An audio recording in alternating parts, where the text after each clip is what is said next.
All right, good morning, everyone. Welcome to Market Prep. I hope you guys are having an amazing morning. Hope you guys had an incredible day yesterday. Where is this screen? Where are we? We're lost. We're here. We're here. I just don't know where we are. Help. I'm lost in the ether. There's Ether. It's a great movie, man. Did you see it? Hold on. I got it now. You got an echo? Okay, I'm good. No, okay. It's on my I got it now. Here we are. We found ourselves. Ether, I don't remember that movie. That must be a classic? Ether. Oh no, I have it wrong. It's not Ether. It's Nether, which is my kid's favorite new movie. Minecraft. Man, they love that thing, which is actually pretty funny. They throw in the little adult jokes, which is really nice. So, you mentioned you were gonna go see that. It was. The faces of my kids, especially my son, man, it was priceless. Like the whole entire time as they're doing things I know he does in the game, I'm just looking over at him and seeing his reaction. Just priceless, man. Loved every second of it. But overall, a good movie. So we enjoyed it. All right, let's get to it, friends. We got some numbers that came out, Peter. I think you're pulling those up. How are we looking there? I was starting to get the numbers in here, yes, because they are coming up here, and looks like we're off target. So, okay, we'll try and get this populated while we're talking here. Whole lot of numbers coming out right first thing this morning, and we start with the jobless claims. We have both initial and continuing jobless claims. Interesting, the initial jobless claims up significantly from forecasts. 278,000 versus 227, 229, depends what service you ask as to what that target number was. Either way, we're well over. But however, the continuing jobless claims was a little bit lower. All that being said, you know what? I got the number wrong. Never mind. I got it wrong. The initial jobless claims is on target at 229,000. I got confused with housing starts because that's another one that I couldn't even fit on here. Anyways, all right. Sorry everybody. Let's start over. Jobless claims and continuing jobless claims pretty much on target. All right, let's move on to the PPI. Oh my goodness, I'm having a rough day. Producer Price Index.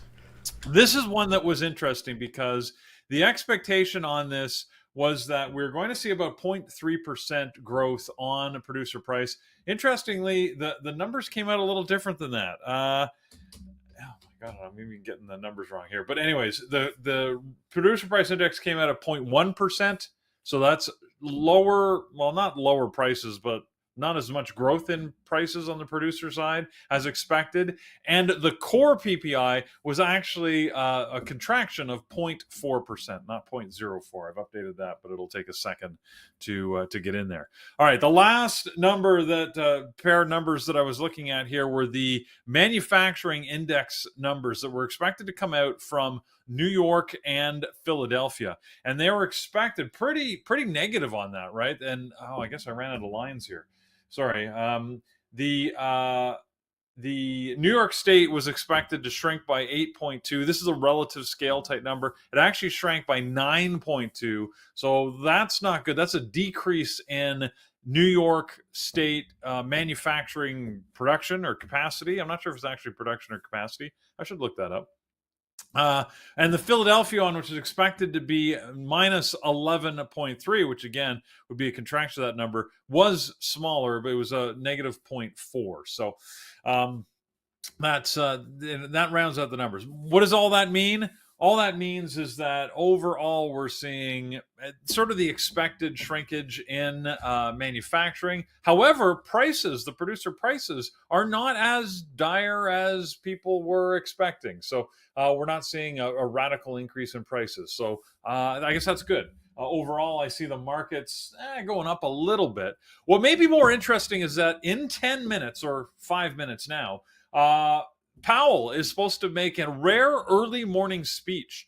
So he's talking at 8:40 this morning. I'm going to try and watch that live as we're talking here and just see what he says, because normally he talks in the afternoon, right? He's usually around 2 o'clock. That's the most common time, but it's rare for him to talk before the market opens. So we may see some interesting moves here pre-opening bell, depending on the comments that is made. And of course, it's usually about the questions that are asked. So all of our data was yesterday, we had no economic data. This morning, we had a whole lot, but it's all front end loaded on the day. After all this excitement this morning here at 8:30, and then the 8:40 speech, there's really not much for the rest of the day. There's, at 2 o'clock, we do have Barr, the vice chair for the Fed, who's speaking at 2:05. So if you're trading this afternoon, keep that one in mind, 2:05. Not expected to be much of impact, but of course, it could depend on what Powell says this morning in this pre-market address. So there you go, guys. I sort of butchered that, but bottom line is a whole lot of numbers coming out. Jobless claims largely on target. Producer prices not as steep as expected. Manufacturing down. That's your summary. So awesome, Peter. We got through it, man. Awesome. All right, let's take a look here at our gappers list this morning. Only one thing in the green, and that is Foot Locker. A lot happening there, up 83%, bringing it up to around $21 last time I checked. And then the gapping downside of things, United, man, just keeps getting hammered. More bad news. It's like the next shoe keeps dropping on this thing. So continues to just get plummeted here. It's down 7%. We'll see what's happening there. And some other ones that we're very familiar with. BABA, NVBIS, been on our list quite a bit. And then JD and Coin on the list as well. So, we'll dive into it and see what's going on there. Quick look at the SPY right now. We are with that news. Let's see what the reaction looks like at the moment. A small pop right here with some volume, but not a whole lot going on as far as movement just yet. So we'll see how this looks a little bit later. And again, Peter, I think with Powell talking so early, which is not usually the case, should be very interesting. And I did see, is Trump talking this morning as well? I thought I saw something like that earlier today. But he's maybe doing some thing, whatever. He's still he's still traveling, so he could be. I wasn't aware of anything, but the time zones could be throwing everything off. So, I don't know. Yeah. Yep. All right. We'll see what happens. All right, friends. Let's dive into this gappers list. Let's take a look here. The first one on deck is Foot Locker. So Foot Locker this morning, again, not a great intraday ticker, so we're very aware of it, but normally not as far as day trading it. Today they're up 83%. Price as high as $23.75 from $13. I mean, they've just been having a really rough time. But some good news today for them, Peter. Yeah, and you know what? I feel like this is a reversal of fortune type thing. I mean, if you had asked me, just yesterday, what's the bigger company, Foot Locker or Dick's Sporting Goods? I just would have assumed it was Foot Locker. Foot Locker was in like every mall. Doesn't everybody know the name? Like we have Foot Lockers in Canada. We don't have Dick's Sporting Goods, at least not that I'm aware of. So maybe that's just my bias. But when I looked them up earlier this morning, Dick's Sporting Goods is like a $17 billion company by market cap, whereas Foot Locker's only $1 billion. So Dick's is like huge. That didn't come out right. Never mind. You know what I mean. But Dick's Sporting Goods is buying Foot Locker. There's the news this morning. Where are we going, Peter? Where are we going here, huh? I am having a rough morning, guys. What can I'm a poet and didn't even know it. I didn't mean to do that. Anyways, all right. Dick's Sporting Goods is buying Foot Locker for about $2.4 billion. So a good deal for them, being that's about twice Foot Locker's market value as of the close of yesterday. And that means that we've got a proposed price of about $24 a share. So we closed yesterday about $13 a share. And you can see, obviously, we're jumping up 83% on the price so far this morning because the price is moving up to just under that acquisition price, which is what is what usually happens. So, and of course now the jokes are happening through the chat room. Oh yeah. And you know what they say about big. You opened that door. Big feet, big. Anyways, all right. Well done. So here we go. There's all sorts of jokes in there. You guys go crazy. I made one inadvertently, but yeah. So interesting. I honestly not an acquisition that I was thinking would occur, but yeah, Dick's Sporting Goods buying Foot Locker for 2.4 billion, which means it's not really a trading opportunity. Great opportunity for jokes, not a great trading opportunity because the Foot Locker's price is not going to move significantly. And Dick's Sporting Goods, I would expect their stock price to be down. Yes, they're down about 11% this morning. So usually the company that's doing the acquiring, right, they've got to bear the cost of acquisition and integration. So not a surprise to see them dropping here. So Dick's might be the better trade. Foot Locker's probably not going to be tradable. If you wanted to trade this acquisition, you're probably better to trade DKS. So there you go. That's the news on that one. That's the news. Did not know Foot Locker was so small, man, compared to DKS. Yeah, thought they were a lot larger. I mean, I knew Dick's was a larger company overall for sure because you guys see the malls, not the malls. They're not in malls. They're like in their own standalone stores. They're huge, Peter, down here. Like they're like humongous. So I knew that, but I thought since Foot Locker had, like you said, has so many all over, 2,400 to be worldwide, whatever. I thought it was bigger, but I guess not. So there it is, Foot Locker in play this morning. I don't know how well DKS is going to trade here. I mean, for them, given the size of things, this is not really a big deal for them. It doesn't look like. So I don't know if you're really going to get a lot of movement. So won't be on my list. The other stock. Yeah. Sorry, guys. Sorry. The other stock to watch out of this might be Nike.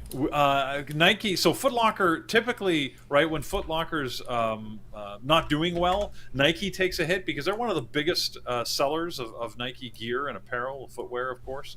So the fact that they're buying this could be good for Nike, right, as long as Dick's expands the agreement, I suppose, to all of their stores. I mean, I'm sure they already sell Nike gear. I don't know. I don't know Dick's Sporting Goods at all, but yeah, it could be seen as either a good thing or a bad thing depending on what they do with that contract. So if you're very much interested in this acquisition, then you've got a trio of companies to watch: FL, DKS, and NKE, all sort of involved here. Nike only peripherally, but it could be deeply impactful. So there you go. Oh man, we need to move on very quickly off this topic. Look what's happening. You already got memes coming out, Peter. This is great. You got a little poster here. I mean, in no time, that was Jared's work there. In no time, you're gonna have reels coming out about this. Social media moves very fast nowadays. So I'm not gonna have either one, but I agree. The Nike and those other ones are gonna benefit. Maybe not right now, but in the long run, because again, Nike has always got those deals with Foot Locker and all that stuff. You always saw that partnership there. So we'll see what happens, but I don't think they'll be better than some other stuff that we're probably going to look at. Another one making our list today is Cisco, CSCO this morning. They are up 3%, 561,000 shares traded. Typically not a great intraday trading stock, and normally we usually look at other tech companies when tech is in play. I mean, if you look at the daily here, even on this one, it has been moving very similar to what like the NVIDIAs and the Intels have done. But it's not one that we actually bring up to the table when we're talking about tech. But today they're up here 3%. I think I saw them on the earnings schedule, Peter. What's the latest and greatest? Cisco, they had earnings after the close yesterday and a very good quarter for them. And they did not follow suit of a lot of the tech companies. So first off, in the quarter, they beat their numbers top and bottom line, earning more revenue and better earnings per share than anticipated. The big news really was the fact that they raised their guidance for the year. So a lot of companies, as we've been seeing, have either just been calling off guidance or at the very least, just saying that they are going to hold. But Cisco feels confident enough that they're actually going to raise their guidance. So that's good news for them. Now, Cisco is a tough one to trade. It typically doesn't trade a lot of volume. Its average daily volume is only about 18 million here, and we're not seeing a lot of volume pre-market. So I would be very cautious if you're thinking of trading this. But good news, and maybe with a little bit of positivity in the market, this thing could run at the open. Yeah. I actually would like to watch it. I think I was on mute. I think we'll put it on a secondary for me and we'll see how it goes. Again, I usually find other tickers trade a little bit better, but today's their day. They do have some volume here, and we can see some action out of this one. All right, back to as far as our gappers list goes, another one popping up here. SVV wasn't here before, but SVV on our gap up list this morning. We are getting 1 million shares traded here. We are up 2.6. The float on this one, 23 million shares float. So, Peter, not sure if you had a chance to look at this. Savers Value Village. What is that? Savers Value Village. I have no idea what this company is, but they're up this morning. I've never. Well, I'm Googling it myself. Yeah, I mean, I know Value Village. They're like a dollar store. Well, sort of. They predate dollar stores, really. But yeah, Value Village is. I mean, we have those in Canada. I see those all over the place. Okay. I don't see a lot of news, though. They've been issuing a number of secondary offerings. Look like they're trying to raise some cash here. Issuing, a couple days ago, they announced about 2.2 million shares that they were issuing. Now they're announced another secondary of 15 million shares. But it's sort of a weird deal because they're being publicly priced at $9.25, which is odd only because it's below the current active price, and I guess it probably explains why the price dropped here a couple of days ago as people got news of what they're issuing these shares at. But said cash raise there, not normally tradable activity. Okay, gotcha. Oh, it looks like we got a couple of these stores in New York. Never seen them. All right, let's take a look here. That covers our gap up list, friends. SVV just keeps coming on and off this list. It looks to be in play. I mean, I never watched this ticker in the past, so I'm not sure how it's going to trade. So I'm going to keep it off my list for now. But if you guys see something good, let me know. Today could be their day. If they're moving like this. Peter, I'm ready to go to the gap down. There's a lot of stuff happening there. But before we do that, anything gapping up that you like to discuss? Well, one on earnings front that I wanted to mention was Deere Company. DE is the ticker symbol on that. And Deere had earnings earlier this morning. I usually like to watch them just to see what's happening. Heavy equipment, you normally expect, if people aren't buying as many tractors and heavy equipment, that you can often see slowdowns. Now, there's been a lot of concern, I know, within farming about the tariffs and the impact, and will American agricultural products be purchased and distributed internationally as they have been in the past. That being said, Deere had a good quarter. Surprisingly, they beat in both revenue and earnings in the quarter. That being said, they actually lowered their outlook. So they are still green right now. They're up about 3% on fairly low volume. But the bigger news there is that they basically they did provide guidance, but they provided it lower than the previous low end of their estimate. So they're basically reducing their guidance. And oh my God. Sorry, I call up this, when you call up like an article and you get a surprising picture and for me, let's see if I can put this in here. I was just calling up this article, and this is the picture they chose to put on their article. To me, that looks like a bunch of farmers about to be chewed up by a massive piece of equipment. So let's try and open this in a new tab, see what happens. There you go. That's the piece of equipment I want to stand right in front of. Nothing could possibly go wrong there. Anyways, all right. I was looking at some of these prices, man, a while back. These things are like expensive. Like, they're so like that machine there is probably gonna be like at least 200,000 easily. Oh yeah, I was gonna say they're crazy. I wouldn't be surprised if you told me that was a $500,000 piece of equipment. I have no idea. Yeah, but it's wild. Just to think about the outcome, how much farming you have to do to actually make that money back. That's it's got to be a lot. Peter, you're memeing, man. You are like all over. You're ready. Look at you. Look, Trader John already's got you here online. Dix is for anybody huge, that's right. Look at it right actively there. Trading though. I feel like we're in live markets right now. Look at me. Yeah, you're on it, man. You're already making headlines on X and all that good stuff. So. Good for you, man. Go ahead. Powell just finished his fixed remarks. You notice the market sort of taking a turn now. Not heavy, but we're starting to move down. Now we get to sort of a Q&A session. Whatever this it is. I don't know about this conference room. I'm watching a live feed here from the Wall Street Journal, and it's weird to see all these high-ranking economists sitting at desks like school children.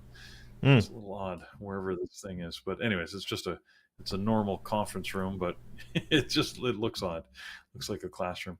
Anyways, it doesn't look like they're going to continue a live feed of any Q&A. So it looks like we're just some fixed remarks from Powell. So we'll see what the market does with that. As I say, we're pulling back pretty much to where we've been trading all pre-market. So no really big movement out of that. Maybe it'll be less of an event than I was thinking it might be. All right, gotcha, man. All right, friends, let's hop over to our gap down list this morning. And our cat, we saw this ticker yesterday. I don't think it looked any good, but let's take a look on what's happening today. So today it's just gapping down, so giving back some of those earnings we saw yesterday. And today, those gains, not earnings, those gains we saw yesterday, down 9.8, 529,000 shares traded. And it's not shortable, at least with Interactive Brokers. So I'm not interested in this one, guys. I'm going to keep it off the list. I think I'll find better stuff to look at that I can trade both long and short. I'm going to hop on over to UnitedHealth. Yeah, Peter?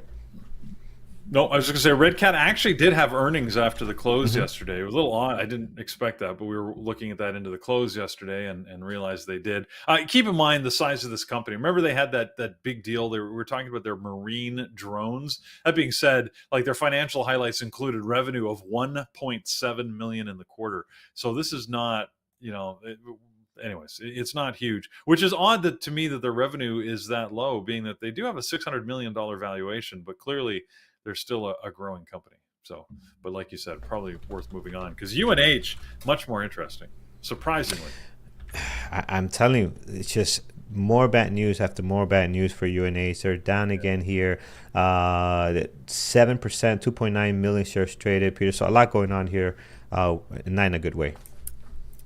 Yeah, so yesterday the big news was that their CEO was leaving, and that they were calling off their guidance. And then there were some rumors about some Medicare fraud. Well, those rumors proved, I can't say that the rumors proved to be true. What proved to be true, that they have allegedly been involved in some Medicare fraud.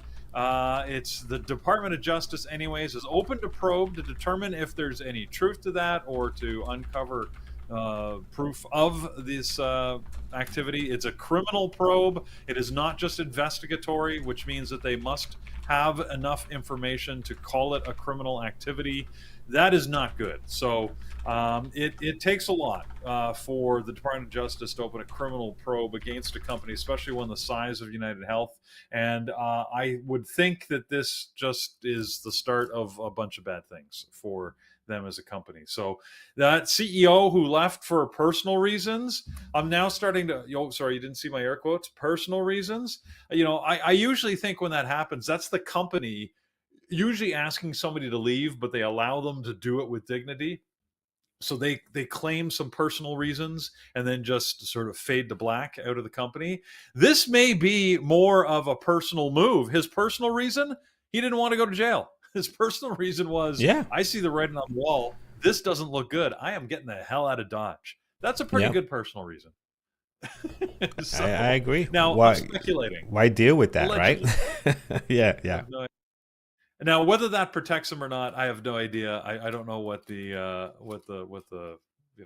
law is, the statute of limitations are on these things. But anyways, it's probably safer not to be the active CEO when you're going through a Department of Justice criminal probe. So, yeah, interesting. Anyways, we'll see what happens with UNH.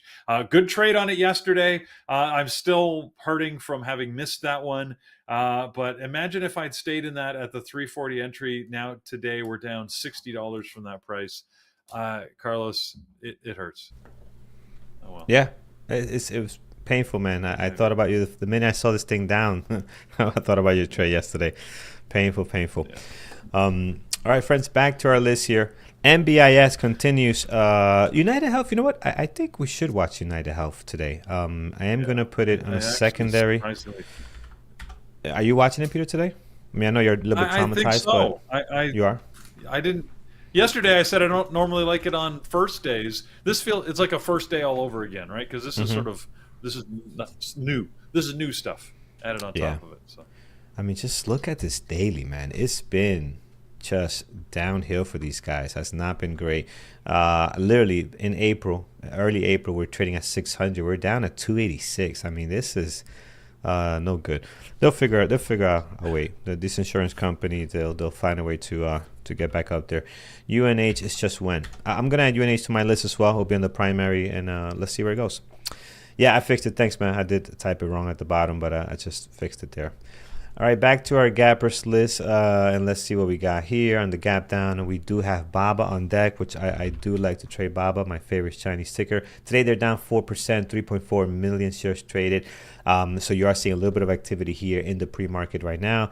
And what the issue with BABA though is that we've been gapping up and down, but look at how small these days have been. We're not getting a lot of movement within the intraday. I mean, today's pre-market action looks better than some of these days have looked before. So let's see. I'm going to add to the list. I'll put on my primary list. I do like this ticker when it trades well, but I do have to say it's been a while since I've seen some good trading out of BABA. Peter, is there anything driving BABA down this morning?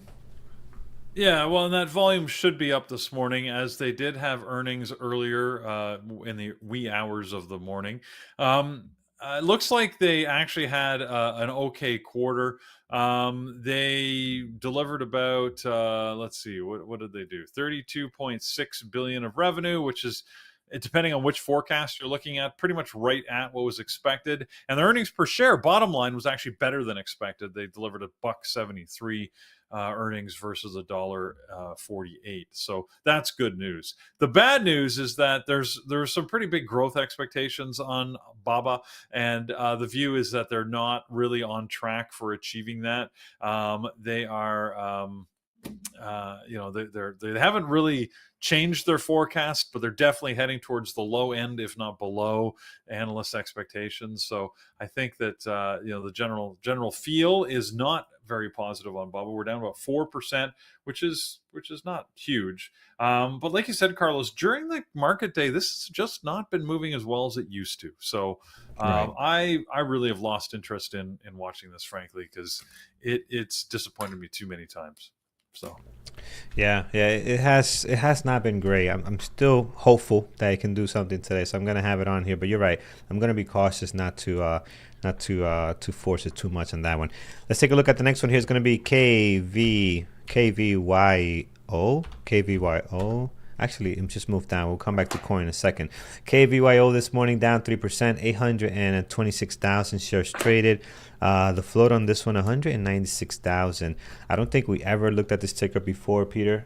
Pre-market looks a little bit messy. We do have some volume here. The daily looks okay. Not sure. I'm not sure about this one. What's your thoughts? Clavio. A lot of vowels going on in this name. Clavio. Anyways, Yeah. the only news I see is that secondary offering. I don't know. They're trying to hit some number here. They're issuing a bunch of shares at $34 a share. So that explains the price. Notice it's just below the 34. Usually likes to go below whatever the offered price is. And again, for whatever reason, they're issuing 10,969,078 shares. So, all right. So there you go. Yeah. All right. Don't know. I think I'm gonna skip on this one. We'll skip on it right now. We can always come back to it if we like it, but I'm gonna pass on this one for today. Let's take a look at coin this morning. Down 3% after a big couple of days here, especially on a Tuesday. That was Tuesday, right? Yeah, Tuesday. Big pop there as they were kind of joining the S&P 500 based on another company. What happened, Peter? The other company merged with somebody else. That's what it was, right? The company got bought out by somebody else and made room for coin to join the S&P 500. So here we are, gapping down a little bit, 3%, 569,000 shares traded. Not sure. Could be a good one for today. Yeah. The good news was the other day that they were going to be joining the S&P 500. The bad news today is that they were subject to a couple of cyber attacks. Coinbase said that they might have to take a $400 million provision because of a security breach where some customer data was stolen. Somebody attempted to ransom some data to them. It's yes, there's some bad news out there. The company has described the breach as an extortion attempt, and said that they were trying to, hold part of their data system at ransom again for a fee, which apparently they're not paying because they've publicly disclosed it now. So, but yeah, nobody likes when you have a security breach, and the markets like it even less when they know it's going to cost you somewhere up to about $400 million. The company estimates $180 to $400 million cost on that. So that's what's going on. All right, there you have it. Coin. I think I will have these guys on my list. Maybe on a secondary for now. It could be interesting, not just because of that news, because this happens all the time. Like this is just data, whatever, all the time. But for the fact how much they gapped up in the last couple of days, could be interesting how they trade today. So secondary list for Coin, and we'll see how they go from here. All right, heading back to our gappers list and then checking out what's left on this list. See if anything is interesting. We do have Regetti Spaghetti, RGTI. So RGTI this morning, we are down 2.6 after a big decent pop yesterday from 10 to about 12.25 or so. 1.9 million shares traded, down 2.6. I do like this ticker. Maybe on a secondary for today. They could be a hit or miss. They could be very choppy at times as well. So I'm going to put them on a secondary, Peter. Is there anything interesting, or just a secondary play after such a big move yesterday? Yeah, I think it's just a second day because I really don't see any news on it. We were talking yesterday about some of the news, and that quantum compute was going to be used in a couple of different partnerships. This Norma partnership, I can't remember if we talked about that yesterday or not, which is a South Korean company that they are partnering with. I think that was a little older news, but more details were coming out about that. I don't know. RGTI seems to, like we said, it's still in the conversation. It still gets decent volume on most days. I just never know which day it's going to move because it doesn't directly seem to be news related. So it makes it tough to figure out whether it's worth spending your time watching or not. Yeah. Agreed. We're just talking in chat here. So Foot Locker, do we know what kind of deal it is, Peter? Are we expecting any movement out of this? We're just talking in chat about this one. No, right? Okay. So although it's in play, guys, you might just get this gap up and then just sideways action. I mean, look at it already. You're trading, what is this? 18 million shares trading. You haven't moved much, right? So I don't think you're going to get a whole lot of movement on it. You might see a lot of chopping, just a lot of transactions. I mean, because you know what the price is going to be. So, there's no other movement to make here, right? If you're the people that are making out are the ones that have been holding this since like 12, 13, 11. These guys are very happy. Nice big pop to get out of it. And if you're above 23, then you're not happy. If you're over here, if you're this guy, you are not happy. No. It's not a good day for you. Lentils for you, my friend. That's not good. You gonna say something, Peter? I was just going to say, it's hard to know where this is going to move. Foot Locker's price is not going to move. Dick's Sporting Goods is the one that might move. DKS, if you want to trade it. The deal, like you mentioned, $24 a share is what they're offering, and Dick's has basically said, we'll buy your shares at $24 cash, or you can take 0.1168 shares of Dick's Sporting Goods for every Foot Locker share that you currently hold. So basically they're offering... they're offering a what is that? A 10 for 1, roughly? 9 for 1, something like that. 9 for 1, I guess.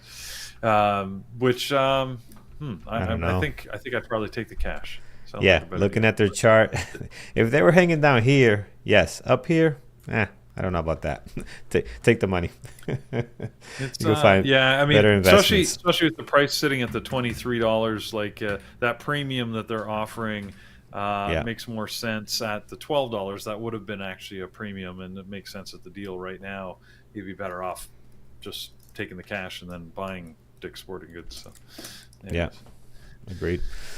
All right, friends. Let's stop here. Oh, wait. We cannot go without looking at Hims, which has been making a lot of noise for us lately. I mean, just look at this chart here. So Hims of the gappers list. This morning we are down 2%, so not a whole lot of movement at the moment. But the last couple of days, this thing has been on fire and provided a lot of great trading opportunities. I didn't look at it yesterday, so I'm not sure how clean it was yesterday. To the downside, looks like you had a nicer move here at the right out of the gates, and then just kind of went sideways, like many stocks did. Went sideways in the that mid morning session to about early afternoon. There was not a whole lot of movement on many tickers, not just this one. Today, again, you see some action, you see some movement. I think it's worth watching just because of this daily. So maybe I'll put this on the list as well here. We'll put it on the main list. We can always bring it down if we find something a little bit better. All right, Peter, we'll go to you. What do you think about Hims and anything else you like that might be gapping down that we haven't covered this morning? Yeah, a couple that I want to mention. First, it's on my no trade list, but Walmart had earnings this morning. Walmart WMT is the ticker on that one. They missed on revenue, beat on bottom line earnings, but they were pretty close in both cases. So no huge deviations there. They like a lot of companies basically pulled their guidance. They didn't really pull it. They just said they're reevaluating because of the uncertainty surrounding tariffs. As you could imagine, Walmart, which I mean, they pride themselves on their low everyday prices, don't they? So, we know that a significant portion of the goods that they sell come out of China. So, there's a lot of stuff that could impact them. So it makes sense that there's some uncertainty within their business. But I struggle to trade Walmart. Like it trades volume, it moves. For whatever reason, Walmart does not like me. So, and the feeling's mutual. So anyway, but there's news. I got caught again in this damn store. My daughter likes to go there because they got a good section for like crafting and art stuff and wood and all this stuff, and she likes, she's into art. So we go there to pick up a couple of stuff, and again I come to the register with my Apple Pay ready to go. I don't use my wallet. Like there's no reason to use your wallet anymore. Everything's on your phone. Come with my Apple Pay. And I just automatically forget because I use Apple Pay for everything. Doesn't work. I'm like, this is so dumb. So dumb. It's one of my biggest pet peeves. Like, why would you not take my money no matter how I give it to you? Just take it. No, you'd rather make it impossible for me to use my Apple Pay.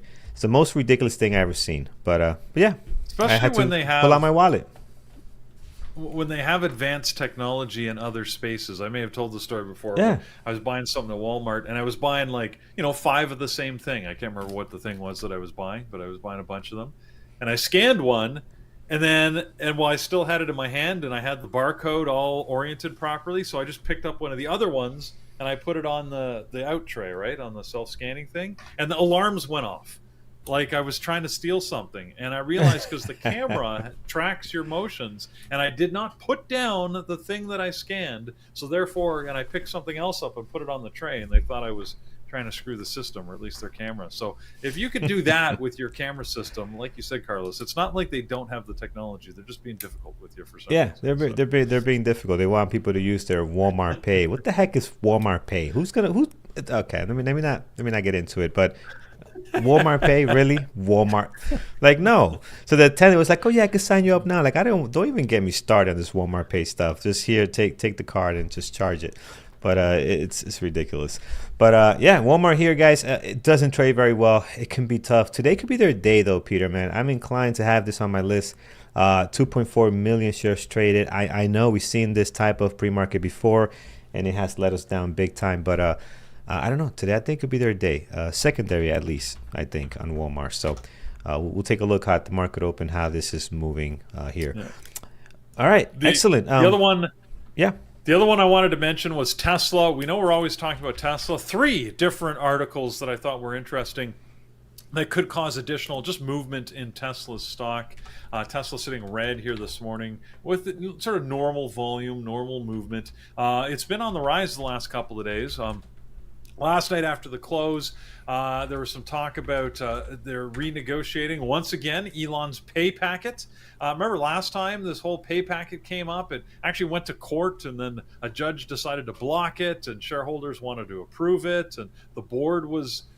Anyways, I don't know. There was all sorts of like, should he or shouldn't he, or is he worth it? Is he not worth it? Anyways, he ended up getting paid, and it's back in the works. So that's item number one. Item number two was the fact that there was an analysis of used car sales prices, and Tesla vehicles, especially the Cybertruck, were rated as the highest depreciating car on the market. So if you've bought a Cybertruck, it is not holding its value very well, and all Teslas have decreased in value faster than their competitors, which probably not a surprise with some of the I guess what's happened, right, and the sentiment that Elon had generated with his extracurricular activities. But that may be short term. Teslas typically have actually retained their value relatively well. So this is just a change, a more recent shift. But the third piece of news that came out was that there's also belief that car prices, especially on all electric vehicles, of course Tesla being deeply affected by that, being that's all they make, will be doubly affected by these tariffs. So again, nothing surprising here, but it's just getting a little more airtime that not only are there the tariff impact on normal parts and services, but the restriction of precious metals that have come out of China, and the restriction on some of the heavy earth metals, I guess, that are needed to produce the batteries could cause further increases in prices over and above just the regular tariff work. So that double whammy could mean that Tesla car prices could go up, one estimate said 40 to 60% over the next couple of quarters. So again, we've been hearing about all the car prices are going to skyrocket. I can't say I've seen it. That being said, I haven't been shopping for cars, so I don't know what prices have done. But I find it fascinating. What I have seen, at least advertised here locally, is that everywhere they're like pre-tariff pricing. Everybody's like, buy your car now, pre-tariff pricing. We still have pre-tariff cars on the lot, which I don't know if that's hype or if it's a real thing. I mean, it's impossible to tell, right? So, but I said, from what I can tell, it does not look like car prices have actually gone up 20, 30, 40% yet. But everybody thinks they're going to. All right. We'll definitely see. All right, Tesla, of course, on the list. Always fun to have this one on deck. I'll be adding this one to my main list this morning. It's a good one. All right, let's go to you guys. Nvidia's another one that again just crushing it here. We are down slightly this morning, 11.9 million shares traded. I do like the volume on Nvidia, so I'm going to add that one to the list as well. That one looks very, very good this morning. All right, let's start in our chat, friends. Let's see what's going on here, and give us the tickers that you guys like this morning. BT Tyson said it is all a scam. Yeah, it could be. It's like that store on Route 17 that says going out of business for like the last 6 months. Like, come on, can you close already? So you got a big sign, going out of business sale. It's been 6 months. Every Saturday, I don't go to there a lot, but every Saturday I take my daughter to gymnastics. I pass right by there. I'm like, this thing has been here for like 6 months. Like, really? Not going out of business. But yeah. Slowly going out of business. Yeah, it's like, come on. All right, so let's see what else we have going on here. Tickers you guys like this morning. How about over on our YouTube chat, PLTR? Yes, PLTR, of course. They would definitely watch PLTR. Every mattress store. Yeah. Every mattress store. That is true. Mattress stores are big on that, aren't they? They always big yellow sign. Well, like the movie says, you got to get busy living or get busy dying. So I guess these stores are getting busy dying. Maybe. Name that movie. Anyways, I don't know that one. Who knows that one? I don't know. It's a classic. Nah. You got to be a fan. It's a cult classic. Shawshank Redemption. BT, you win bonus points. There you go. One of my favorite movies of all time. Speaking of winners, did we find out who Butama? I forgot the name. It was a very interesting name. But did we find out the winner from yesterday? I never saw him or he or she text yesterday when we gave away the membership. Remember, it was a Butama Hatama Tatama, something like that. Yeah, it was. Yeah, did they? Everybody's giving different. It was It a was very Hatama, interesting name. but Batata or Habatata or Hakata. Anyways, Yeah, everybody yeah, it knows was there's a bunch of very. A's apparently. Hakuna Matata. Oh, Yeah, it guys, was very close to now that. we're just getting Not rude. we're Whoever it getting rude. was, Yeah, whoever it but was, congratulations. Hopefully they actually No, collect their Norm said prize. Norm said that was me. You know, I'm gonna change my username on YouTube. Put that and say, "Hey, I'm here. Let me send you my email address." But yeah, let's hopefully they can get their prize, or else we'll give it away. You got 40 hours to claim your prize, or else we're gonna give it away to somebody else. I just made that rule up, but it sounds good though. I think we should do it. All right, PLTR. I like it. Gonna be on deck, friends. What else? Sweet potato. Sweet potato. All right, you guys with the names are getting pretty good here. We're running behind here. Yeah, we are 9:15. Yes, we are. MU. Let's take a look at MU and then at SMCI, and then we'll get over to our community events and announcements. MU here, we're down 2%, 283,000 shares traded. Not a whole lot of volume, and usually when this one is in play, I find better things to look at. Now, what I do like on this one is the daily, my friends. Look at the daily here. We got a nice little gap up that we're trying to hold. So that could be interesting, but I don't think it's enough to add it to my list. So I'm going to keep it off for now. If it gets better, call it out. Another one that I do want to see that tweeted me very well yesterday. Yeah, Peter? I'm not sure. Is this accurate? Mahima What? Gupta says, I was the one. Is that who we're talking about? Did you win yesterday? No. He was not the one. No? Oh, no. No. Just they're Sorry. just jumping in. No, it was Fake news. All right. fake news. Yeah. No, the name is actually like that. It's actually with a couple of. It has like Ow. 5 A's. It has like 5 A's on both first and last name. It's interesting. I think Colton is firing me here. Colton staying in the chat room says, when Lenny was covering for me, we never got behind. Yikes. Well, that's okay. I will argue I'm just having more fun then. Damn it. All right, sorry. Now I'm making us further behind. All right, let's keep going. All right, let's get going. SMCI this morning, I do like it. They did trade very well yesterday. Today they're gapping now 2.2, 3.4 million shares traded. I'm going to add them to my main list. And again, I got too many on there, but I think it's worth watching this morning. All right, guys, good suggestions here on POTR and SMCI. We have to stop here because I have way too many on my list, and I want to get to our community events and announcements. So let's go over here, guys. You can always check this over at barebootraders.com. Click on that webinars tab at the top. Scroll down. You can see what's happening every day for the next 2 weeks. Today, we're going to focus on beautiful Tuesday. Tuesdays, I forgot to take out the garbage. See, if I had an Optimum Tesla robot, I wouldn't have to worry about that. But today's garbage day. Peter, I'll be right back. Wait, but it's Thursday. It's Thursday, yeah. It's garbage day. Oh, Yeah. It's garbage day. Okay. Yeah, All right. be right back. You said Tuesday, I think. All right, go do the garbage. All right.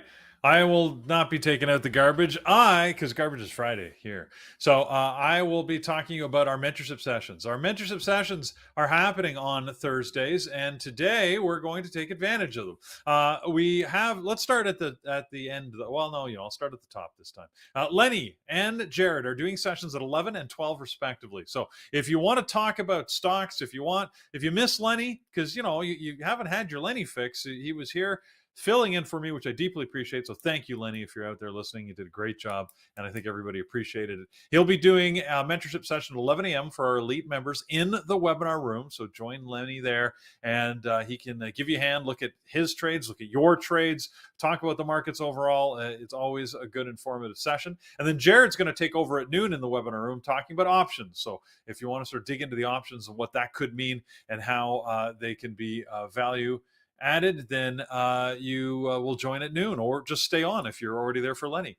And then tonight you can rejoin the webinar room for Thor's session happening at 8 p.m. It's very popular. It's what we lovingly call the Thor's Day mentorship session. Thor brings down the hammer and talks to you about the markets and his trades and your trades and what you can do of value. So always very informative. Thor is just an awesome trader. I love his discipline. He has evolved so much over the last few years. It's great to see him trading.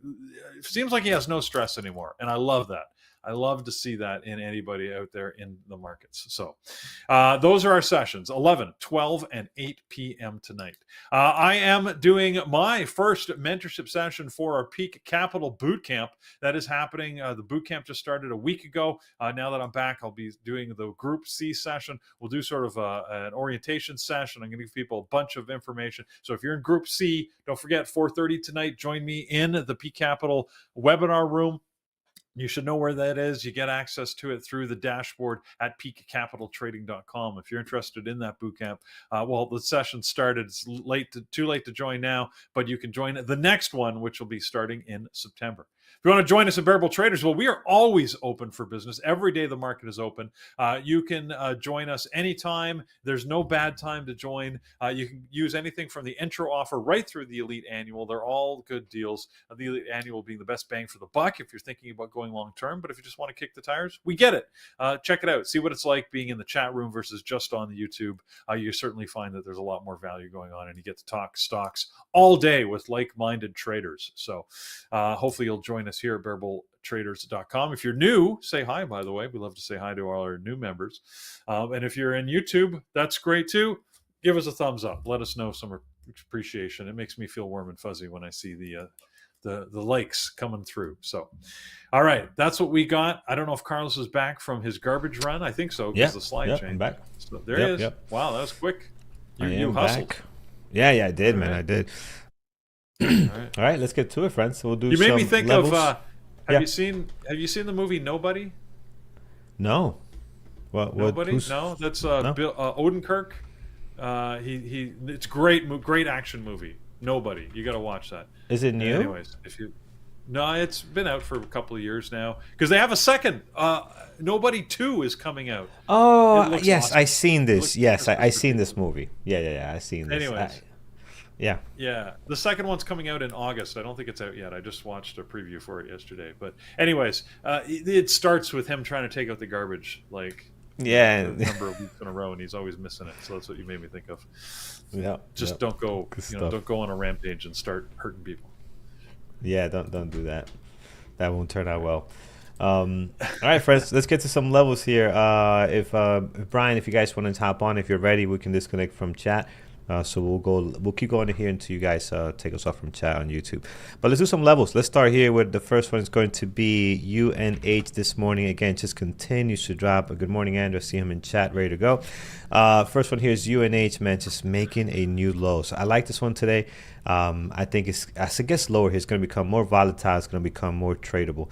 Low of the pre-market, 279.17 on this one. Towards the top, we have 294.45, so a couple of levels there on United. And if we look at the daily, zoom out a little bit more here, we do have, we haven't been down here in quite some time towards the bottom. So we're going to just go on a weekly if we can, and we're going to hop over to this level, 273. This is off a weekly chart now because we haven't been here so long. This is going back to 2020, and then down here over at 266.03. Again, just the weakness continues to pour in on this thing.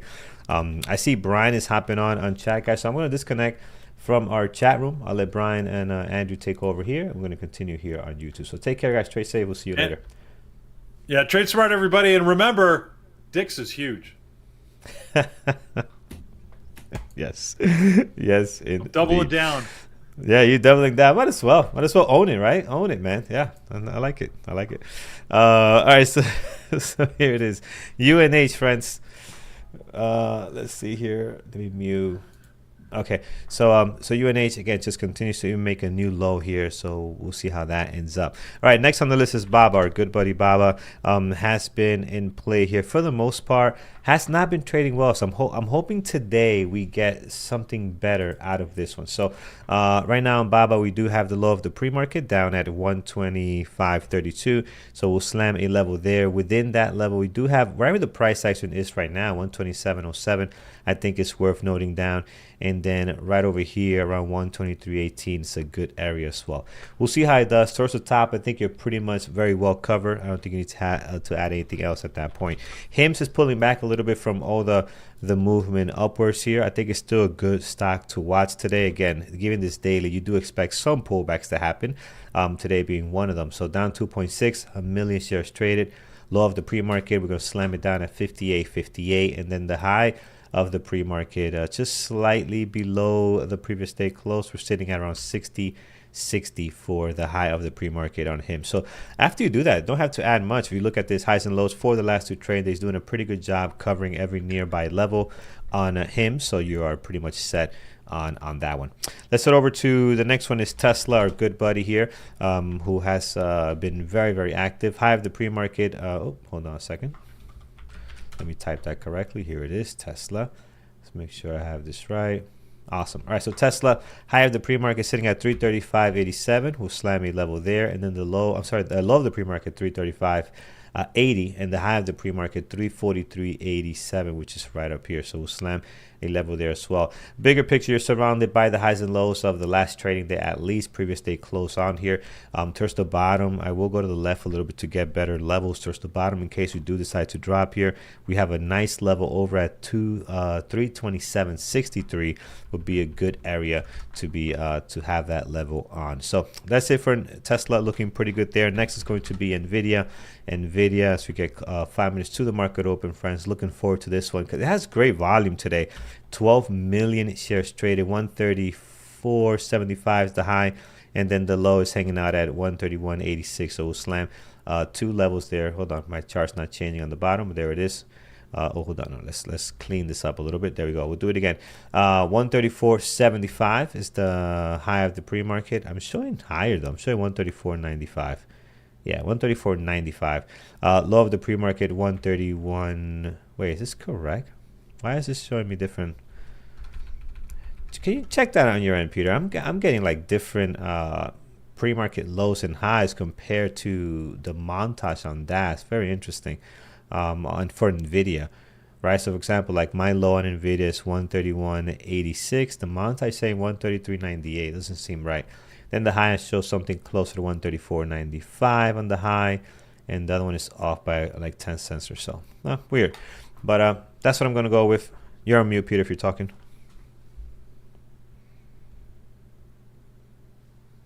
Yep, you're still on mute.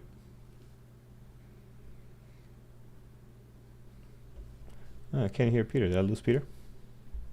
I'm on mute. I'm sorry. Yeah. My bad. Yeah, you're on mute. That's how I was yes, saying. I'm seeing the same thing. The data doesn't seem to match. What I see on the chart is different than what the montage is showing. So.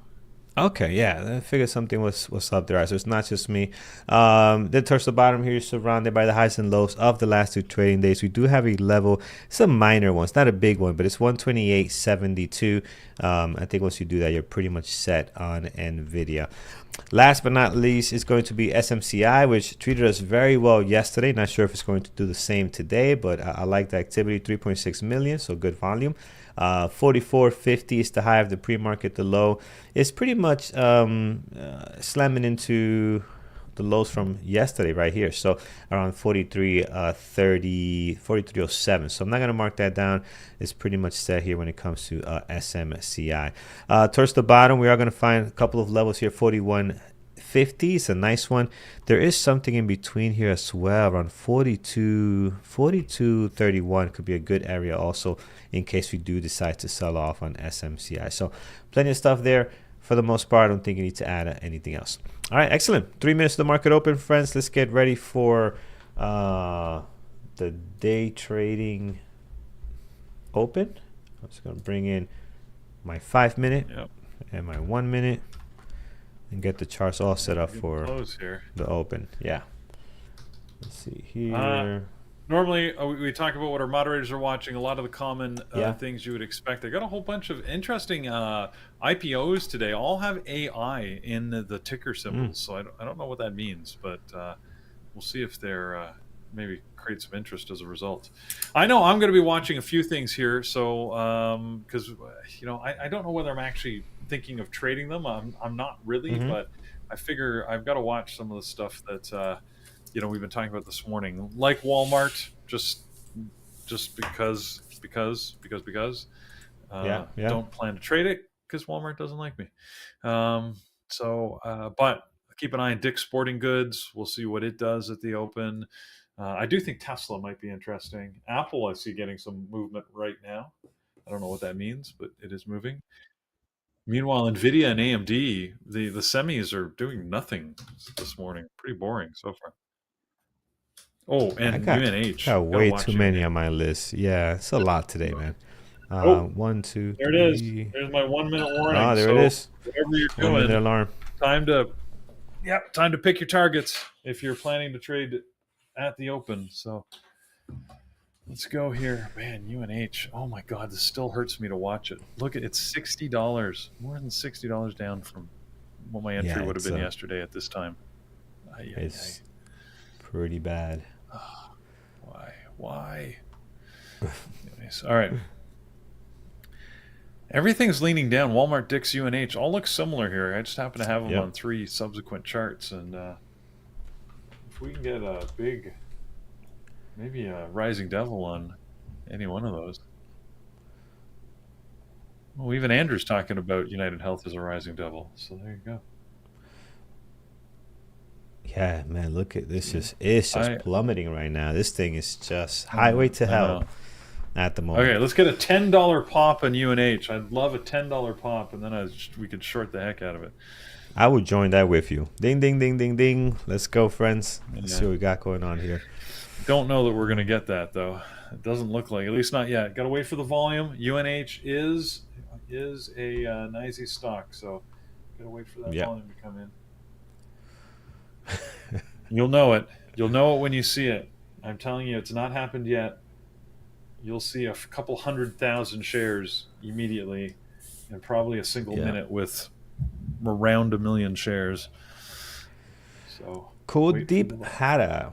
Yeah, no, that is Andrew's thing, man.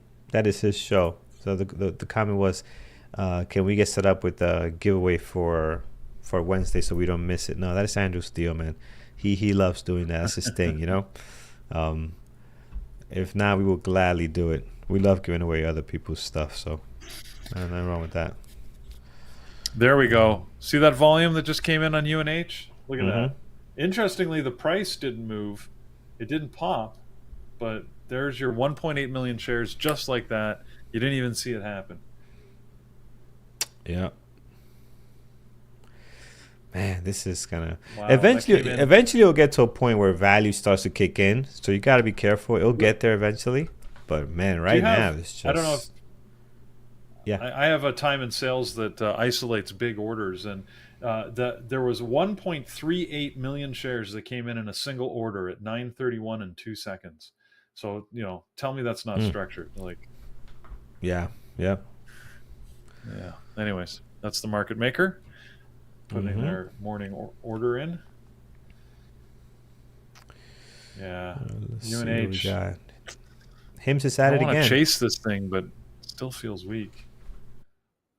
The problem is UNH has got this history. I was mentioning this yesterday. Like, I have watched it in the past, and it has this history of just recovering when you don't think it should, or at least when I don't think it should. And it feels like the news is bad enough now that this is not something it should easily be able to recover from, but I'm still like, the history is making me hesitate. Yeah. You know what it is too? Like, this company's not going to go bankrupt, and eventually it'll find value and it'll come back up, right? It's like a BA. Like, you're throwing people out the window, and eventually it's going to come back up. It's just they have such a big hole. They're so massive in their industry. They're not going anywhere, right? They'll come down, but they'll recover. So. I'm sure other people or investors are thinking like that and seeing this at a good price at some point, but I don't think that's the situation right now. Looks like Andrew's tried a speculative long here in Tesla. The news is making me think that there's a lot of headwinds against Tesla here for a rise this morning, but I could be jaded by that news. NVIDIA could look good here. Off the VWAP like that looks very, very nice. Looks strong. All right, 3-minute mark. So I'm looking for what's out there that we can possibly join. Going through my entire deck. So many tickers today. Regetti above the VWAP, exploding pretty nice there. Walmart struggling a little bit. PRTR. Man, give a nice pullback. Right. Please tell me somebody did what I failed to do. Look at UNH continue to drop. Did somebody take it? I'm just sitting here watching it, and it's hurting me again. 2 days in a row. All right. Gurinder, Yeah. well done. At least you had the guts to take the move. You got 4 already. Very nice. Nice. Very nice. Nice. That's good. That's what you should do. I didn't do it. Yeah. Yep. All right. Let's see. Wow. Hims is just every morning. It's a $2 pop right out of the gates. Baba pulling back. UNH. UNH could be setting up for a good 5-minute ORB breakdown on this pullback. We'll have to see some weakness that we can join the party on, but I like this pullback for a 5-minute ORB breakdown on UNH. So let's see if the next candle is going to be closing the 5-minute candle there, plus that new candle. If I see some weakness there, that could be a good short to head back towards the low of the day. So let's see, because I think there's got to be some more weakness in this thing, I think, but I'm still playing the technicals here. Let's see how this 5-minute closes here, and if we see some weakness on this candle right here. This is a great risk to reward. We don't want to go in above the VWAP. Yeah, I like it. Let's go short. So no, let's not go short. I'm gonna go short. Do your plan. I'm gonna go short here for the 5-minute breakdown, hopefully to the low of the day again, and we'll take a partial at 260. Oh Man, this is moving. This is a $3 move. Okay, I gotta be a little bit more aggressive. That's a $3 move on this thing.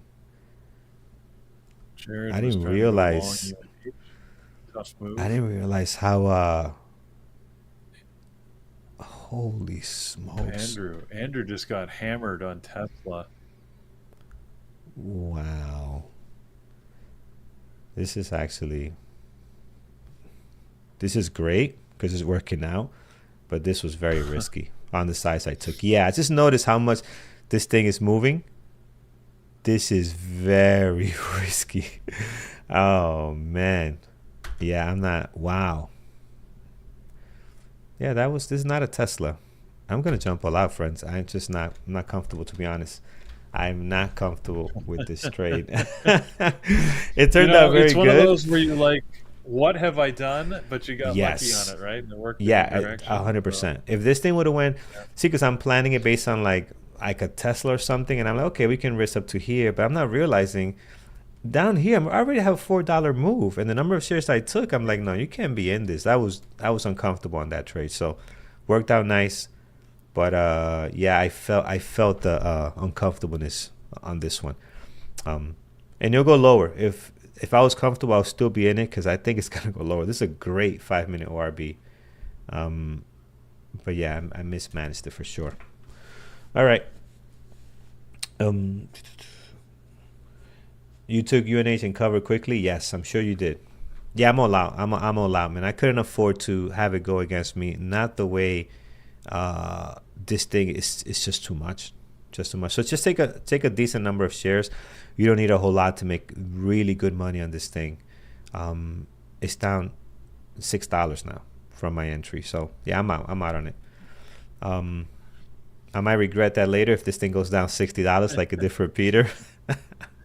Yeah. But well, at least you made some money off of it. I'm still just sitting watching. Yes. The way it goes sometimes. Absolutely. Look at that. That is nice. But yeah, I'm all out, unfortunately. I'm a scalper now. No, I'm not a scalper. I mean, I do scalp some trades, but I'm not a scalper. That's normally not how I trade. I will survive that pullback, but it's not today. I definitely did not manage my risk properly on that thing. So, Baba, Hims bouncing off here. NVIDIA. 1 second here.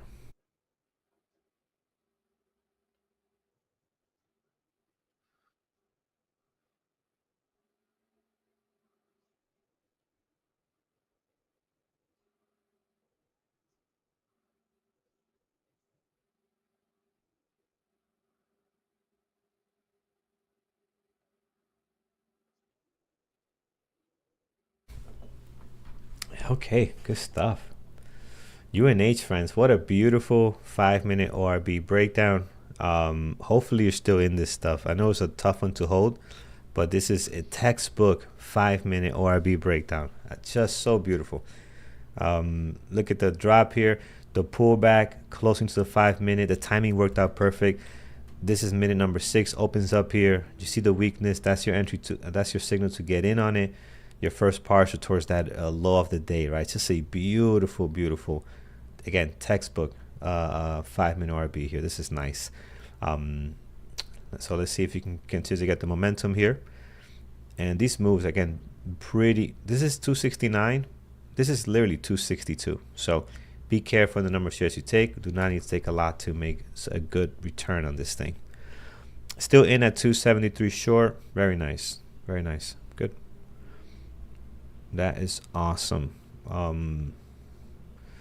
right. Hims, Tesla. Tesla's losing the VWAP. Could be interesting here. Short TSLL. Okay. Good. This might be working out for you as it's dropping here. Friends over on YouTube, if you haven't done so already, hit that thumbs up. We really appreciate it. It does help us out a ton. Again, if you're getting value or entertainment from this channel, whatever you're getting. Entertainment could be value. Oh, yeah. Hey, absolutely. Whatever you're getting from this channel, we appreciate it. We have almost 1,000 viewers watching, so thank you guys for joining us today. We appreciate it, especially because we know you have options. So thank you for that. And yeah, so appreciate that thumbs up. Kind of helps us out a bunch here. Yeah, UNH. Let's see if we can get another leg lower on here. Could be nice. You're getting both. Both is good. That's good. It's gonna be an awesome trade here on UNH. It's going lower. It has that drop right there coming. Let's see. SMCI, back to the VWAP, NVIDIA, Tesla, UNH. POTR has an engulfing on the 5-minute. Do we like this? This looks interesting, Peter. I don't. Do we like this? I don't know. Not my trade, but I don't trade this much either. But this is a nice golfing pattern on the 5. Royal we. Yeah.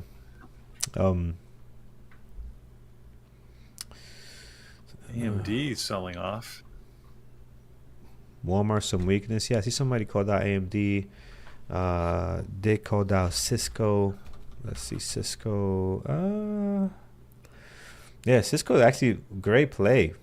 Great breakout around 9:35. Also a good 5-minute ORB. I didn't see it. Now I don't have a trade on this. Long or short, I don't have a move on it. And then AMD, good drop below the VWAP. Oh, this did our move. This is our move here, guys. The breakdown here, VWAP, pullback. This is our move right at VWAP. So it did that very nice. And more importantly, I'm not showing you the screen over here. This thing has a couple of things going for it. It has our move at the VWAP, and it also has, if you look at the 5-minute, a beautiful engulfing crack. Andrew loves these things. He would have, if he saw, he would have been long. I mean short here. He loves his engulfing crack trades. Yeah, so a couple of plays there for AMD if you're watching it.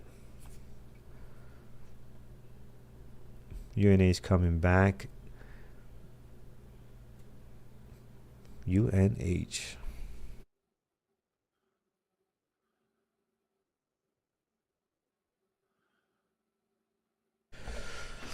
All right. What do we have? Bob, POTR back up. POTR is wild. POTR is wild. Look at that. Engulfs and then just shoots right back up above the VWAP. Is it trying to stay below VWAP? There's a lot of selling pressure.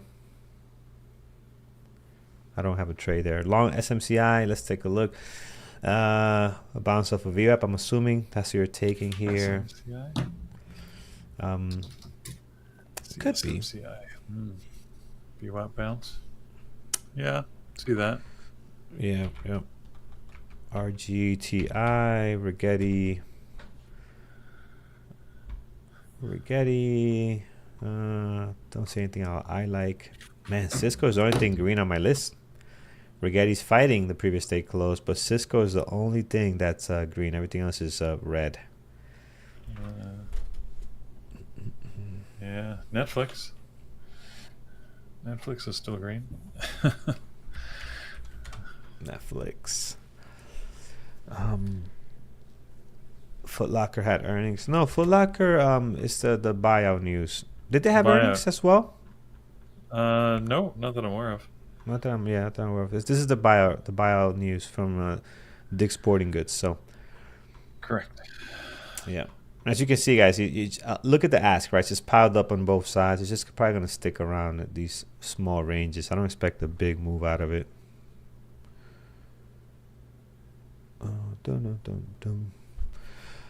You took MU short. Very nice. Good. Nike. You did see, Peter, you did mention this. Not a whole lot of volume, but you did mention Nike could be one that benefits from this deal. Because now they got a bigger company to work with, which is Dick's Sporting Goods compared to just Foot Locker. And look at that. They're going green. This is good for them. And I'm sure somehow, some way, they're going to incorporate that into their Dick's Sporting Goods stores as well. So it makes it even better. So good for them.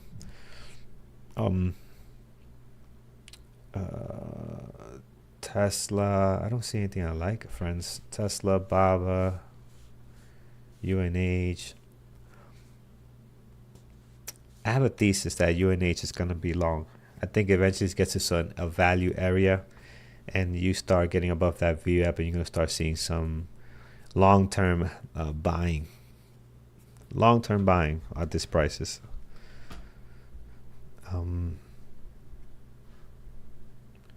So we'll see.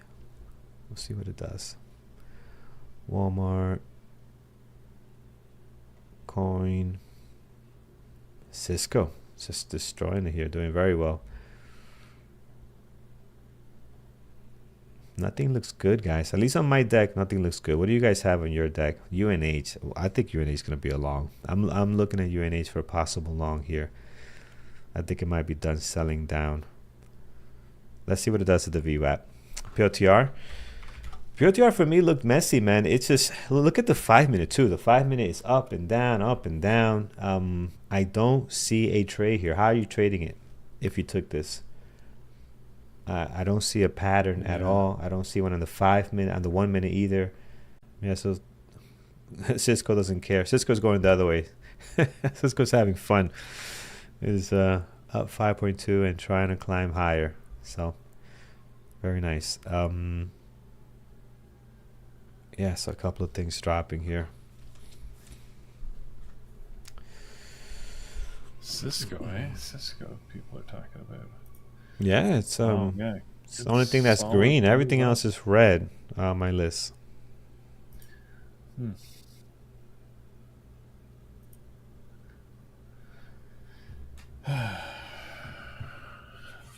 Tough price action this morning. If you got the right trade, then you could be happy. But yeah, it's wasn't that easy of a morning.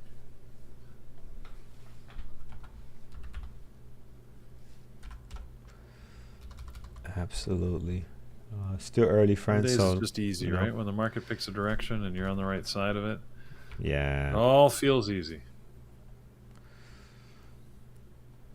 Absolutely.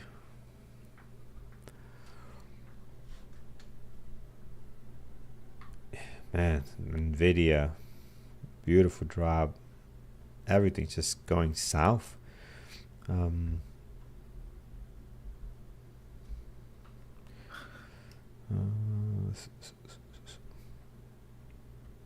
PLTR. I don't see where I can join this party. Oh no, what is Andrew doing? What is you look at the same thing? I don't know what he's doing. What is he trading? I don't know. He's gone to $1, a low flow, a $1. Oh, come on, man. What are you doing?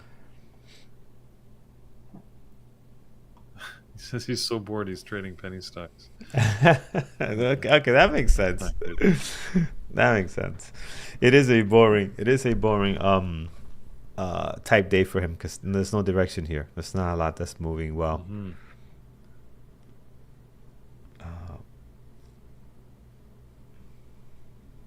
UNH.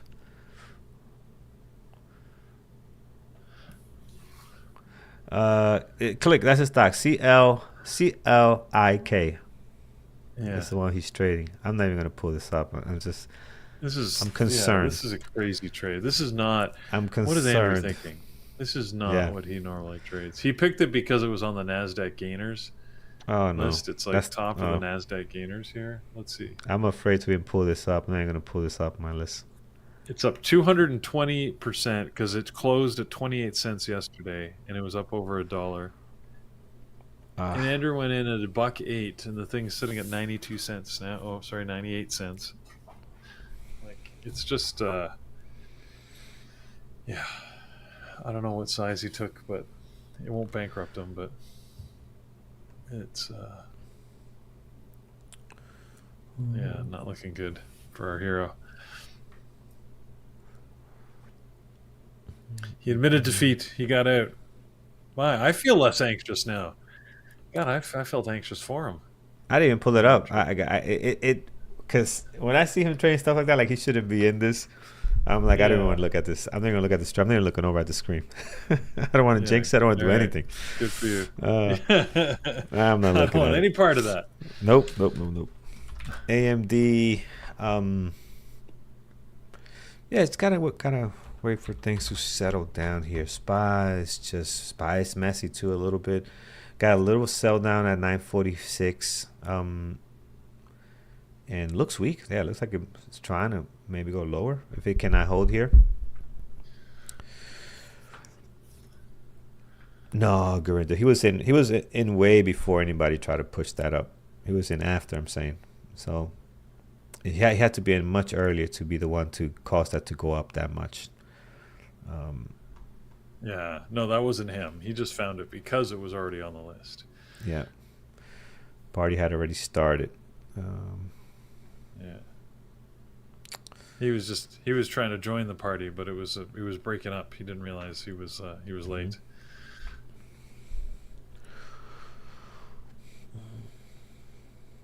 Amazon. No, he didn't take 2 million shares. No, of course not. CFC, no way. He could afford to take 2 million shares easily, but no, he didn't do that. He did not do that. Hims. All right. So we're just sitting back, waiting to see what the next play is. Right now, we're not seeing anything that looks great. More weakness on UNH. Man, I wish I could have held a little bit longer on this thing. 257 would have been nice, going down lower. Looks like it wants to make a new low of the day. This is a lot of weakness on UNH. This is 52-week low, I think, too. Let's see. I think it is. Let's go to a monthly, weekly. Yeah. Oh, by far. Just like 3 years low. Whatever this is. 4. Man. This is a big drop. And UNH. All right. What we got? Nothing, eh? Just one of those days. Yeah, UNH didn't come back to your entry yet, Carlos. Hasn't really gone down a lot, but no, it hasn't really moved down a whole lot. But again, it was just it was scary to hold. It really was. No, I really did not notice how much how big these moves were dollar wise. You know, I was thinking a little bit less aggressive, so I was like, man, if I hold on to this thing shoots up to 273, you know, I'm gonna give all the profits back. So I'm like, no, let me just take everything out.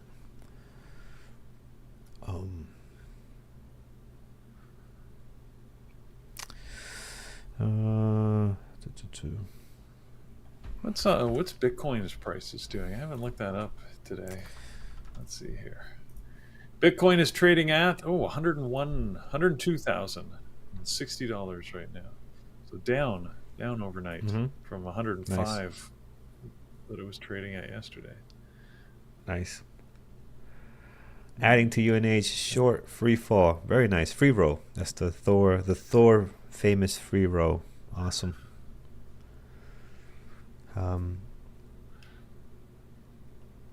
Nvidia's bounced back up to VWAP here. I don't know. Okay. Could be interesting. We're just searching where the next action will be. Man, Cisco. Wow. Rarely, just a couple of small pullbacks and just right back at it. Very small volume, so it's not really giving you like this explosiveness on every candle. But man, it is on a... And this was earnings, right, Peter? This was earnings this morning? After the close yesterday. After the close yesterday. Wow. What a great trader today. Anybody trade that? I mean, typically not what I'd like to trade here, but anybody in this? This is very nice. This is very, very nice. Raul, yes. I definitely mistraded Tesla. But again, I saw how much, when I took the first partial and I saw the amount, and I looked at the P&L, and I saw how much it was. I'm like, oh wow! So I took two more partials very quickly, and then it's just I realized how much this thing was moving, and I got concerned as far as the risk management. So yeah, I could have kept 10% on, but yeah, it's just the risk management. I was not comfortable in the trade. I'll tell you that much. So I just took everything out. So it's no point in risking. But we made good profit. So it's not. Could we make more? Yes. Would it be nice to still have some shares down here at 255? Absolutely. But I gotta protect for the downside of things, man. That's more important to me. But yeah, look at this thing, man. I am proud of this entry, though. I'm very proud of this entry. Man, we read this lovely. I mean, this 5-minute RB, we haven't seen many like this one. This was really, really clean.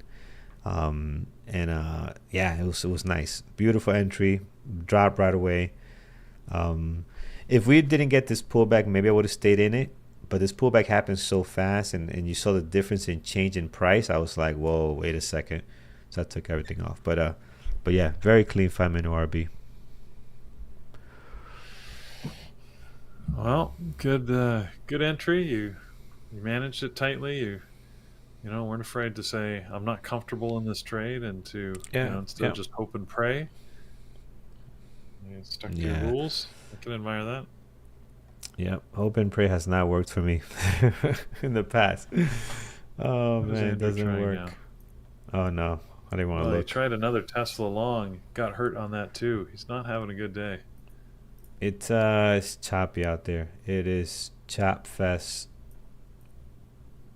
UNH is gonna just go lower and lower. Lenny's trading Coin. Looks like he got a good move on Coin. He wasn't afraid to get in a little bit later and take advantage of the late part of the move. If you want to hear more from Lenny, he's got a mentorship session happening at 11 o'clock in our webinar room for all of our elite members. So you got to be an elite member, but if you are. Matthias is funny. He's like, Carlos, do you identify as plural because you keep saying we for things that you did?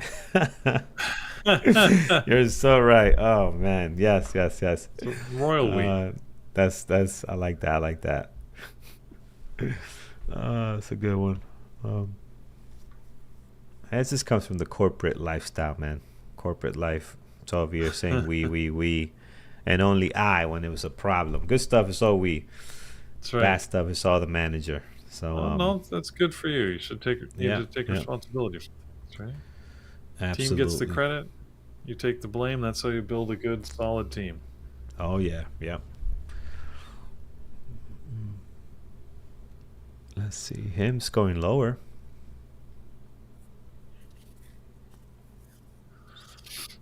Hims. I wasn't looking at Hims today. Hims.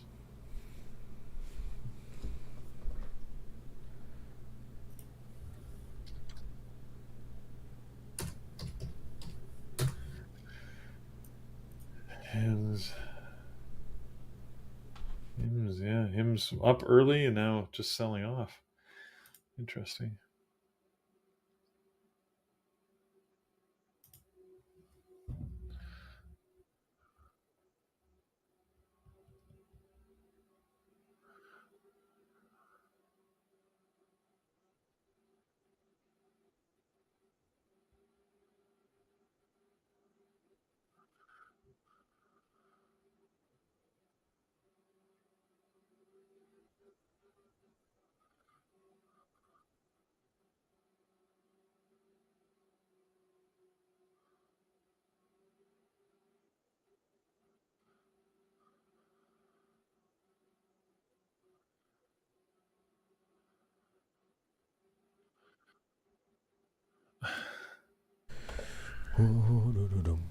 Okay. All right. I'm just keeping an eye on Reversals. things here. Just trying Yeah. to scan the market, see what's going to set up next. I don't see much.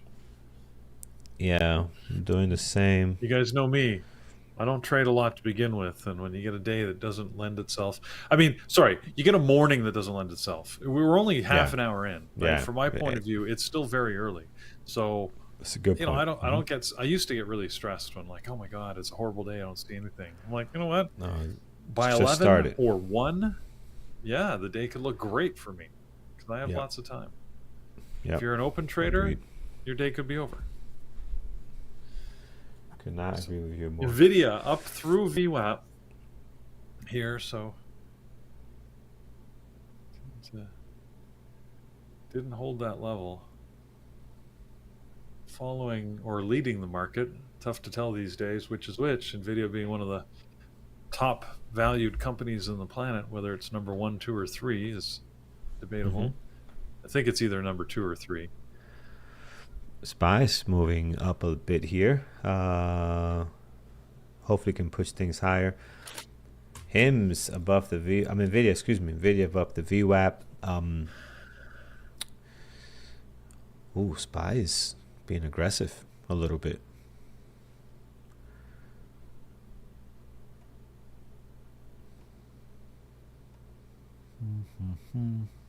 UNH. Hims, on the other hand, is just getting destroyed this morning. Great star and just give it all back and then some. Cisco 65, just slowly grinding higher and higher, my friend. Wow, this is good. I don't know if anybody traded this, but very nice.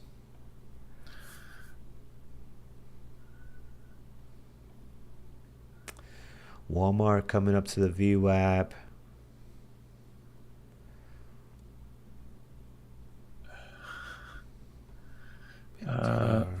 Sunitha is asking for your strategy. Do you find volume later? Do you find volume later the day? So I do look for where there's pockets of volume. Like I wait for moves, right? I really look for moves that bring stocks to high or low of day. Those are my favorite moves, and then I want to see volume, right? And it's not like absolute volume. It's just volume that's higher than the surrounding price action. So I'm really just waiting to see, does it spike when it hits the high or low of the day? Are there a lot of shares trading hands that might show a capitulation move, meaning the move is over, everybody's sort of just getting out, and it often can signal a reversal if combined with a couple of other things. It sort of hesitates at that high or low. So short answer, yes, I look for volume, but it doesn't have to be the same level of volume that you see at the open, for example. Often the open candles are the biggest volume you're going to see all day. Like if I look at AMD or Nvidia, just take a look at one of those charts. That very first candle of the day, we're unlikely to get volume any higher than that at any point during the day. So volume's always relative. Hopefully that answers your question. If not, feel free to ask again. Happy to help in any way I can. Yep. Yeah, I see QBTS. So So Roof, you're in QBTS long. I see Andrew was also looking at that one. What a nice move. Hopefully you got a good entry. QBTS, I see. Yeah. Lego Mania, good morning to you. Is he in it? I don't think he's in it. No, he's not in it. He's looking at it. Okay. He's not in it. Yeah. Nvidia, possible long for me here at above the VWAP. It is making our moves. We do have a good risk to reward. Yeah, I'm gonna go long Nvidia here, friends. Stop loss 133.38, maybe 30. Actually, 133.50, a little higher because this is where we don't want to see it go below 133.50. Hopefully, can hold the VWAP. Target will be high of the day, 134.72 will be great. But let's see how it does here because this market has been pretty brutal. Look over all trend Nvidia lower highs. Look at overall the trend. What trends? I missed it, Ben. Oh, the overall trend you're saying. Look at the overall trend in Nvidia lower highs. Yeah, I see that. But I think it's just doing whatever the SPY does right now. I don't think it's really doing its own thing. So hopefully the SPY goes higher. Hims bad and Baba trying to bounce here. Yeah, I don't see anything else. Nvidia's the best thing right now, I think. Tesla maybe. After it gets above the VF, so we need to wait. Wait, you got in. Okay, so you did say that correctly because Dick and Jack was saying like he got in on Cisco at 6:36, and I'm thinking like he probably meant 9:36 or something. He probably wrote the wrong time. So I asked him 6:36. What are you talking about? 6:36 a.m. this morning. So he said pre-market. No, yeah, you could. Just didn't expect that. But man, you're in it to win it. You've been on this one for a bit now. Cisco. So you got in, very early on pre-market status. Good for you, man. Coming up at a level here, 65.38. This thing's been very, very strong. So nice. Nice. All right, Nvidia, give us a cushion. Give us a nice cushion here, so we don't play with our entry. You're saying 9:36 our time, so market 9:36 market time. Okay, got it. Okay, all right, so that makes more sense. Okay. All right, 9:36 hours, still great. Anything before 20 minutes ago, you're still good. You're very good. This thing is on fire. I have a good day, so if this thing doesn't make the move right away, I'm just gonna get out of it. There's no point in me being in this trade, really. But I like the setup. I just don't think it's got the juice.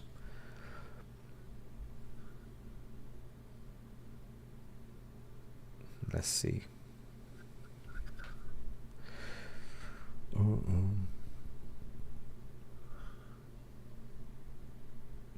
Yes. Not doing it. Come on, UNH. I'm sorry, come on, NVIDIA. I'm thinking about UNH. Thinking about UNH and that make sure you know what you're trading.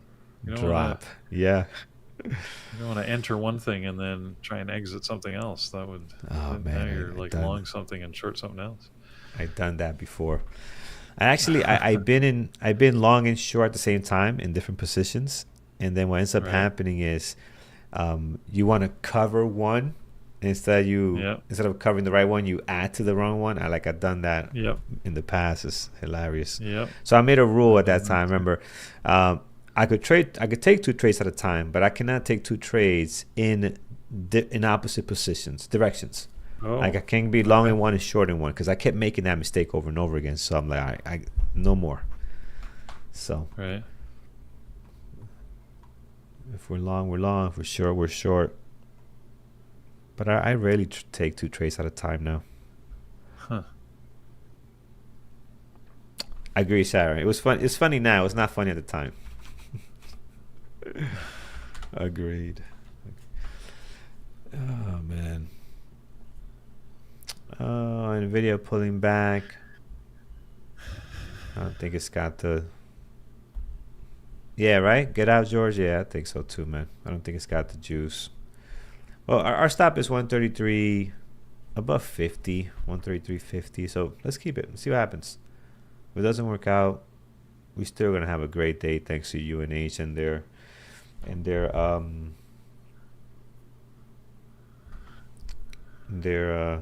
Medicaid fraud. Come on, it's ridiculous.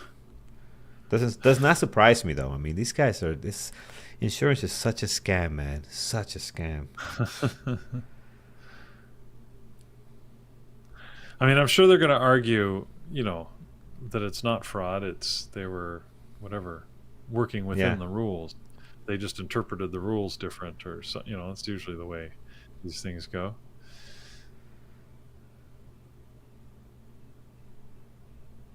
But. Yeah. Wow, SPY dropping some more.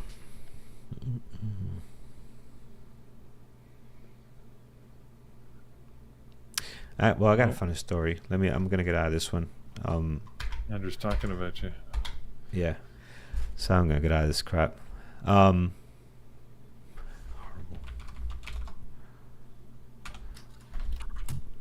Well, I'm always up for a fun story. Yeah. So, I've been doing this swing trading stuff, and I bought rum, RUM, like a couple of days ago. I've been in it for about 3 weeks now. So I bought rum, like, this looks like a good thing. So I bought rum, and I'm like, okay, this looks great. And literally, Peter, you're not gonna believe this. Look at the daily. You're not gonna believe this stuff. So I'm building up the shares. I got rum, I got American Airlines, I got a bunch of these things, and I'm just buying them at a value. And on this day, I decide, literally on the 8th, I decide I am going to buy more of rum because I think, I have more buying power, gonna buy more. I go on Thinkorswim app and I make this mistake of actually selling instead of buying.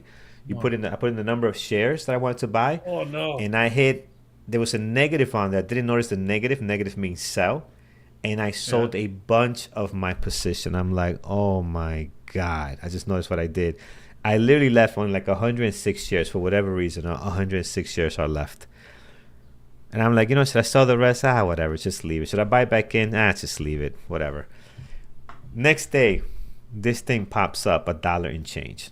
Literally, this is the next day here. Oh, yeah. I was like, are you kidding me?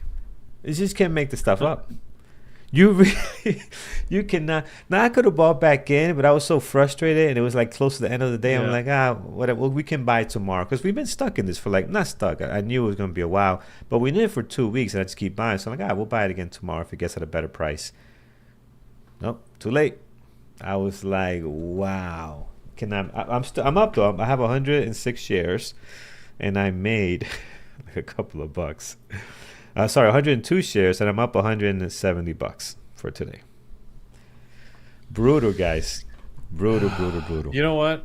Those are the times that make you think that the market somehow is, got something personal against you, right? It really does, man. It's out to get you. It's out to get you, man. The sense of humor. That's a very bad sense of humor. Sporting goods really selling off here.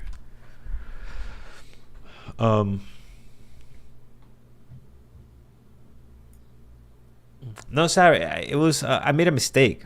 I meant to buy more, and I sold. So it was an error on my part. So the plan was to kind of hold it, right, and just keep buying into it. But I was like, crap. Wow, SMCI dropping. Nvidia came to stop me out. Now it's gonna go higher.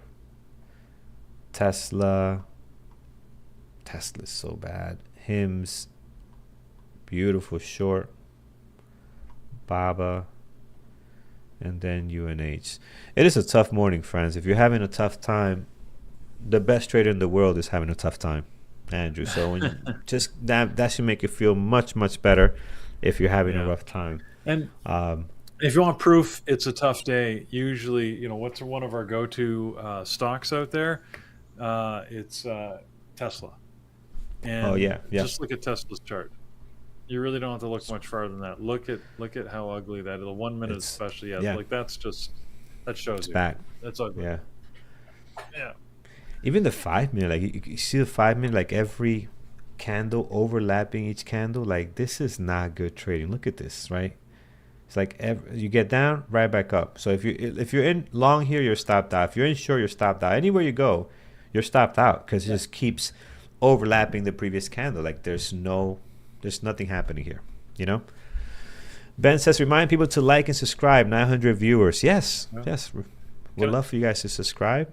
Join us here if it's your And first time here. subscribe. We do this every day. And you should join the chat room because I don't know what's happening over there. I'm trying to figure out. I'm trying to listen in one ear while in this conversation just to stay on top of things. Ross D posted a picture of padded handcuffs. I don't know what they were talking about. I just don't understand how that relates, but I really want to know. Did you see that, Carlos? Yeah, those handcuffs are very. Yeah, we couldn't right get better. there. I don't know what they're talking about there. They started off wrong, or at least not wrong. Started off very interesting when we when we started talking about stocks very early on today. So yeah, very nice. I don't know. Very How nice. did that relate to their conversation? I just want to know now. Yeah. Well, wow, this is choppy morning here. Really, you got a few things that are moving directionally. Obviously, UNH towards the lows here. Dix looked like it was going to. What is Tesla doing? You saw that? Look at this, Peter. What's that? What are we looking at? Tesla? Huge pop. Oh. Yeah, huge $3 pop. Yeah. Here it is. Yeah, that's a $3 move, just like that. Well, I mean, to me, it just further proves what we were just talking about, that it's a tough day, right? Like, stocks doing nothing, then you get random, like, pops like that. Like, it just makes it it's very not tradable. It's not tradable. I mean, you could be lucky and take advantage of that, but you could have just been equally unlucky because look at how it was hanging out below VWAP. You could have said, oh, look, it looks weak, gone short, and then it's got hit. So, this is definitely, for the moment, I'm absolutely firmly on the sidelines. I'm just going to watch. And look at this here. Look at this. D8 Angel? I'm not sure. He's on his end. Let me get his thing over here. He's having, I love Tesla made my day. So everybody's different, right? Oh, not you. So everybody's different. Like this day could be great for some people and horrible for others. Just know what you're good at, and just keep it simple. So very nice. Very nice. Awesome, guys. Awesome. What is Andrew complaining about? Oh, see, he tried to take Tesla on that pop and then got hit on the dump back down. So, yeah, again, just continues to prove our point. Andrew is not having a good day, so it's rough. It's not a typical day. And you know what? I'm gonna blame Powell. Like I said in the pre-market show early on, right? An uncharacteristic pre-market speech. He talked at 8:40. Yeah. His fault. You gotta have someone to blame. No. Let's blame. Yeah, we'll blame him. I like that.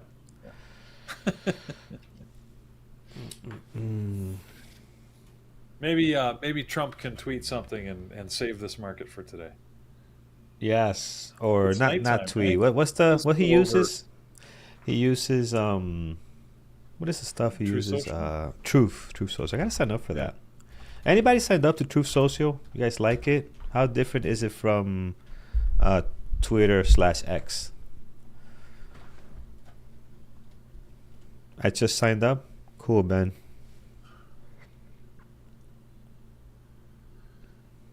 Let me see here. Oh, they don't even let me look at anything. I gotta sign up to look at anything. Okay. Yeah, they don't let me click on nothing. You're either in or you're out, Carlos. Yeah, in or you're out. Okay.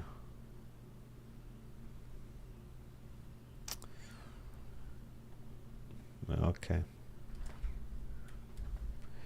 Hims is heading north again. Oh, and Tesla might do the move now. Now might be a good long for Tesla, but you gotta get close to the VWAP though, because now you kind of you create the nice range all the way up here, but you gotta get in somewhere in here. If you're scalping, that's a scalping type play though, so you gotta be careful. Do we have anything at the VWAP that we can take? Nvidia again? I don't know. Ben says, "Don't diddle in the middle." Yes, do not diddle in the middle, my friends. That is 100% true. Yeah, it might have been him or somebody else. Yeah, somebody in our chat. Yeah, somebody said that. I like Nvidia at the VWAP, but I know we're just stuck in chop, so I'm not gonna touch it.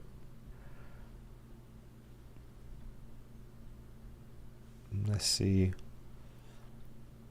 Friends, if you haven't checked it out yet, tradingterminal.com is really, really cool. Especially the scanners page. It has a lot of really nice tools. Let me show you here. So if you come over here, so I'm loading it now. So this is, when you click on scanners,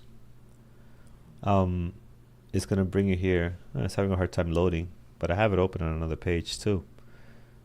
So I love this setup here. Let me actually bring the one that's the default one. Trading terminal. See if it can load here.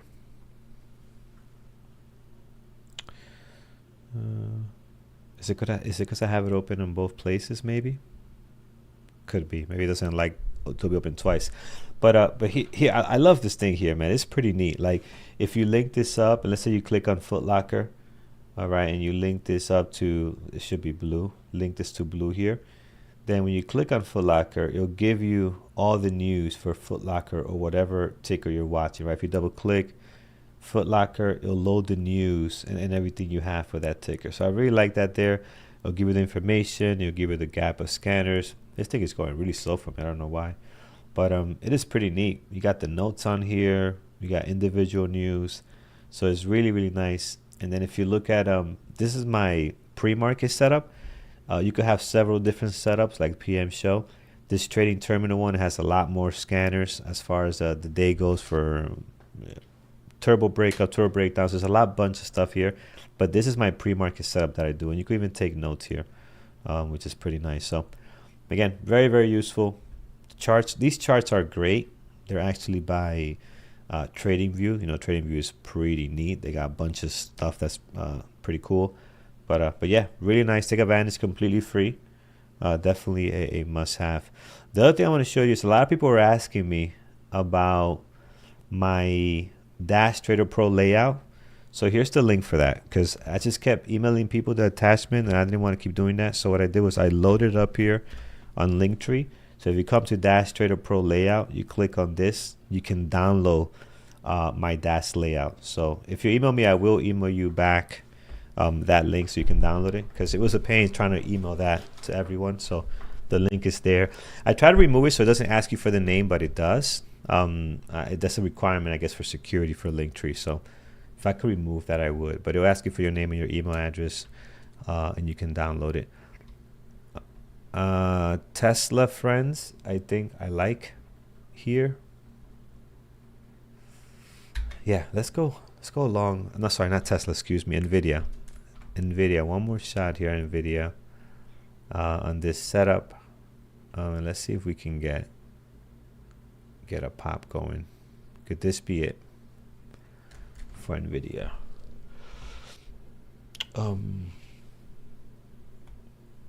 Let's see if we can get going on Nvidia. Second try. If we can.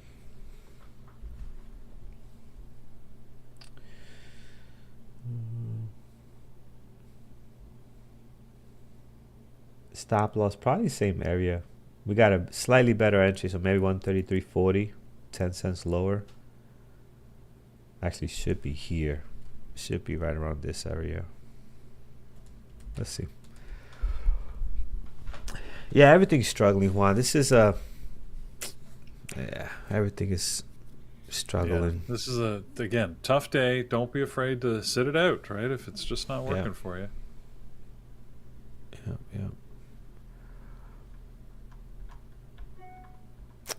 Let's see if our buddy NVIDIA wants to do something.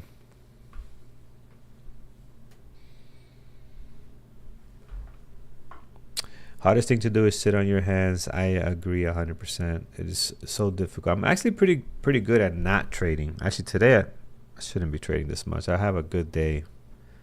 I shouldn't be trading, actually.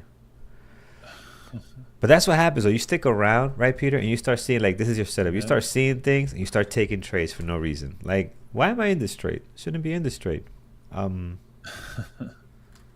Yeah, that's what happens.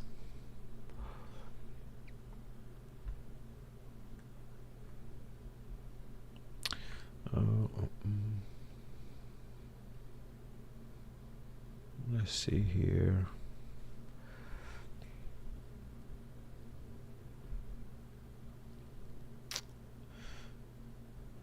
What are you guys doing? What are you guys in? I'm targeting 41.80. Pig Wrestler, what are you trading? Might pull back to 33.30. Yeah, it might. I'm in this, but I'm looking at the SPY because the SPY, I think, is dictating what's happening here. If the SPY can get back up to 587, hopefully can drag this thing with it. I got Hims short, beautiful. SMC. Oh, you got SMCI, nice. QBTS. What did the QBTS end up doing? I know that was moving pretty well. All right, back down. Hims back to low of the day. Cisco hit 65 and then found resistance. Coin was a good short. Look at Coin. Coin was a nice short today. NVIDIA probably gonna stop me out again, and if it does, I'm not gonna give no more money back. I have a good day. I'm not trading anymore after this trade. This will be my last trade today. No matter what happens, I will not take another trade. Let's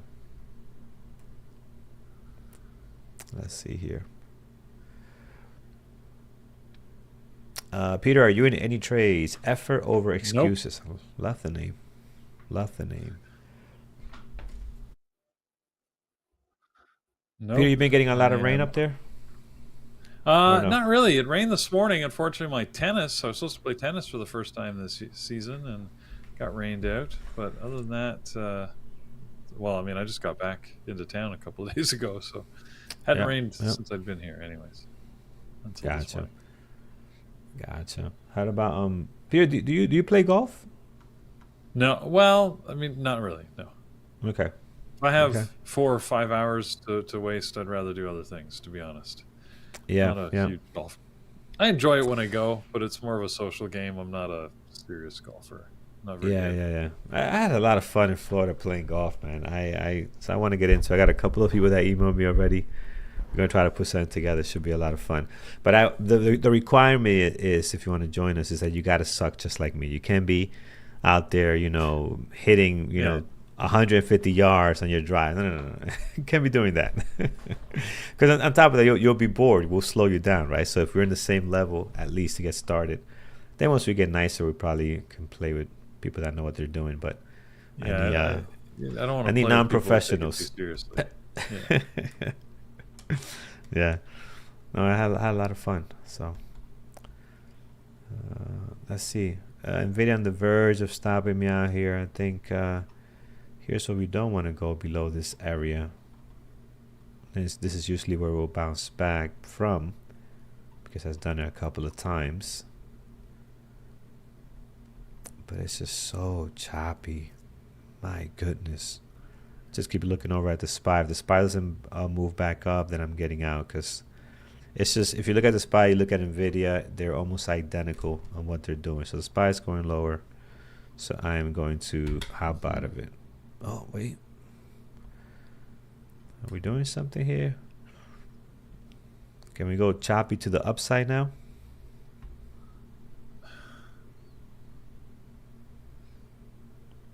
Oh, Tass, I miss the ball all the time, man. I keep lifting my shoulders. I gotta go to the range before I get out there again. And then towards the end, my brother was like, "Your ball is too forward. Move it back a little bit." Like in the last two sessions there. And I had a great shot after he told me that. I'm like, "Come on, man. We've been playing for 2 days. You're gonna tell me this now?" And I fly out tomorrow. I had Peter the best shot ever, man. It was awesome, and I'm like, crap. He's Those like, are the ones you man, remember, just right? Noticed. That's what I just all remember. Just that nice feeling of that good shot. That's the way it works. It doesn't matter if you took 100 or 120 shots in the round. That you're going to remember the one that was glorious, right? That's what keeps you coming back. Absolutely. I remember golf is one of those counterintuitive sports. I find it's the only sport I know of where the objective is to play as little as possible. Right? Yeah. Because if you do really well, hey guys, how are you doing, guys? How are you? Horrible. Use less of the course. We're doing horrible. It was bad. How are you? It was really bad. Oh, I know. Yeah. It was really bad. I myself had to really bad. It's we were watching you, Andrew. It looked like it was a tough day. We were using it as a lesson to remind people. Sometimes those happen, right? And you got to know when to sort of say, "All right, enough is enough." Yep. All right, friends, we'll let you guys to it. Let's see what happens here with NVIDIA. I'm still in it. Let's see if it's going to hold. All right, guys, take care. We'll see you guys in chat. All right, take care, everybody. Have a great day. Trade smart.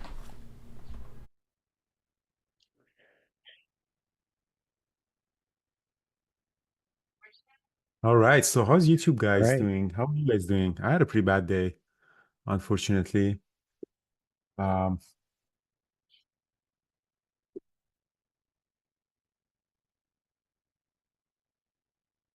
Yeah, I had a pretty bad day, unfortunately. Get lost, get really chopped up left and right. How was your trading day, guys? How was your trading, Amanda? Yeah, you had a bad day as well. Yeah, I mean, that's just happening. As Peter was saying, that kind of things unfortunately happen.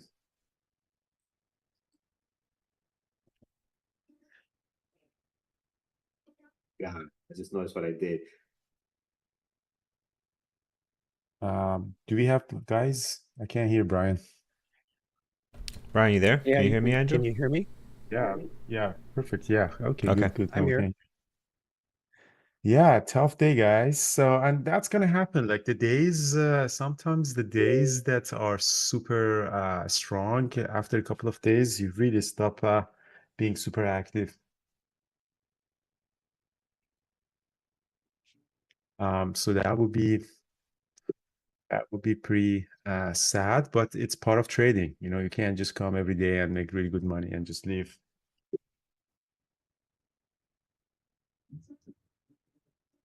Just my day was not that bad. I mean, I had a couple of good shorts on Tesla.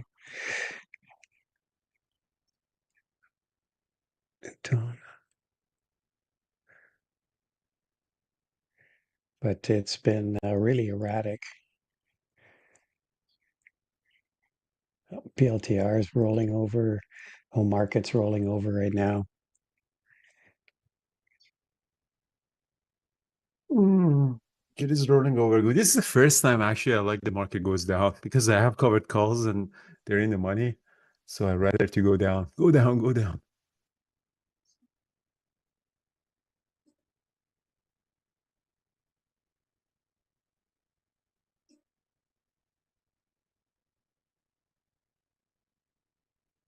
So Sumati, sometimes what I found is that the days, so the question is, what if, you're stuck in the morning and then choppy during the day? Usually the days that are choppy stay super choppy.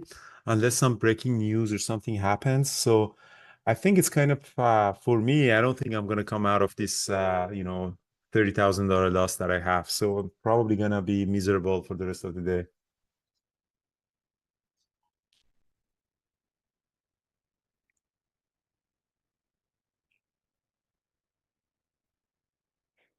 This area on the SPY right here, which is yesterday's low, seems to be holding right now.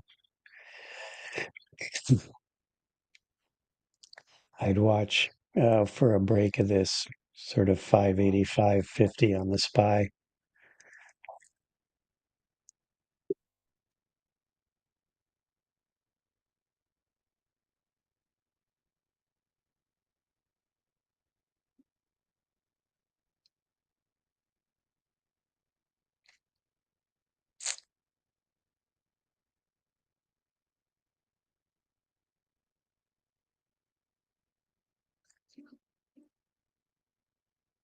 Ryan, how was your day? Did you have profit, loss? Yeah, no, I had an okay day. I traded Tesla a few times, actually more to the long than the short. Um, I got a quick trade on the SPY when we really popped up. Oh, we're losing this level now on the SPY, this 585.50. Watch 585 for the next area of support. But I also, like I said, I got a nice, got lucky, but I traded the SPY calls at one point, and we got a nice pop up. So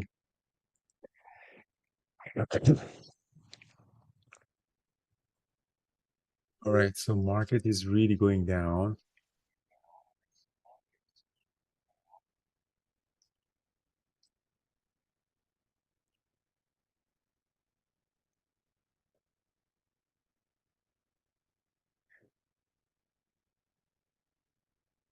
yeah, SOXL dropping.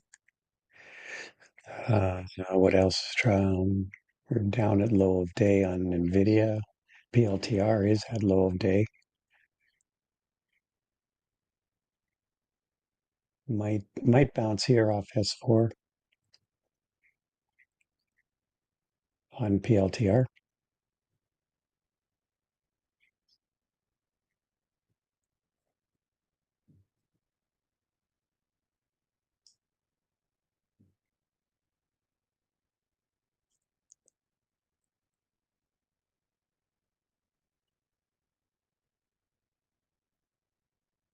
I do see more orders here on PLTR to the downside, 125.50 and 120 and 125.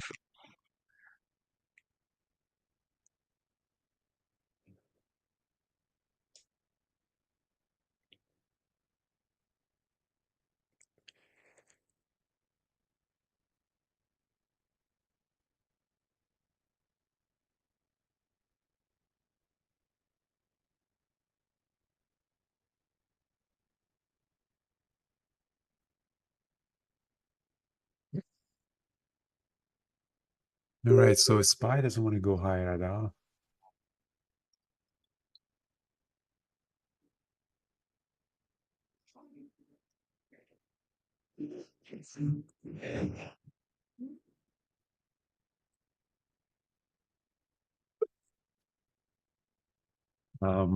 So Tesla is down 3.7%. Oh shit, Tesla is losing it. Okay, now there's a trade opportunity comes in. Okay, so here's we go. Tesla is gonna be a good potentially reversal.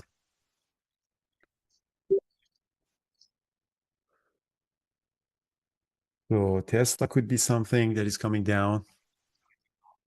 So see, I'm glad I got out of this piece of garbage. What about NVIDIA? NVIDIA is garbage. What about AMD? AMD is at S3. So one trading opportunity in the next 20 minutes would be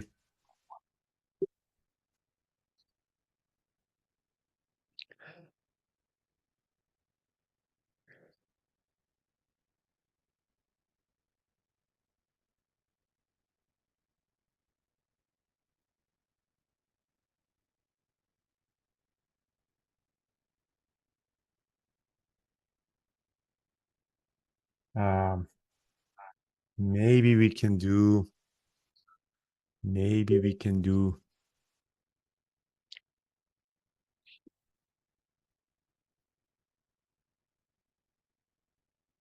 SMCI for reversal. Let's see what SMCI is doing. SMCI, yeah, potentially. If they sell off to S4, SMCI can be also potentially a.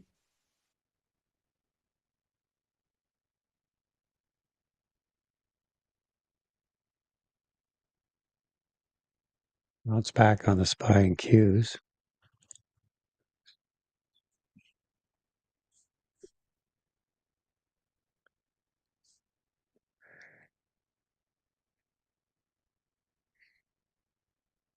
And PLTR is holding. That's what I kind of figured right at S4.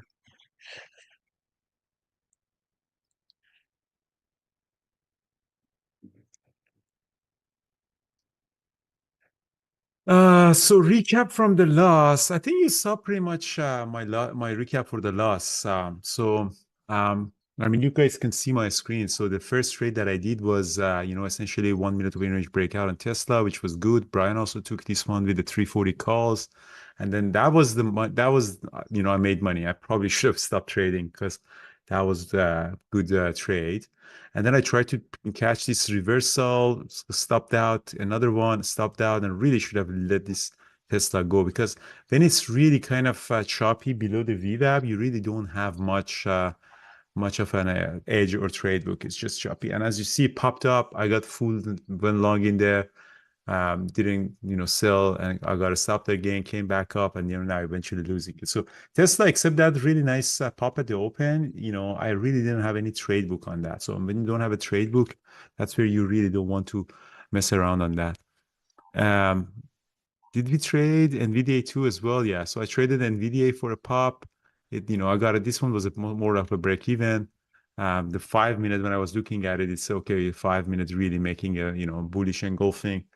But that was it. What else did I have the loss? What else did I trade?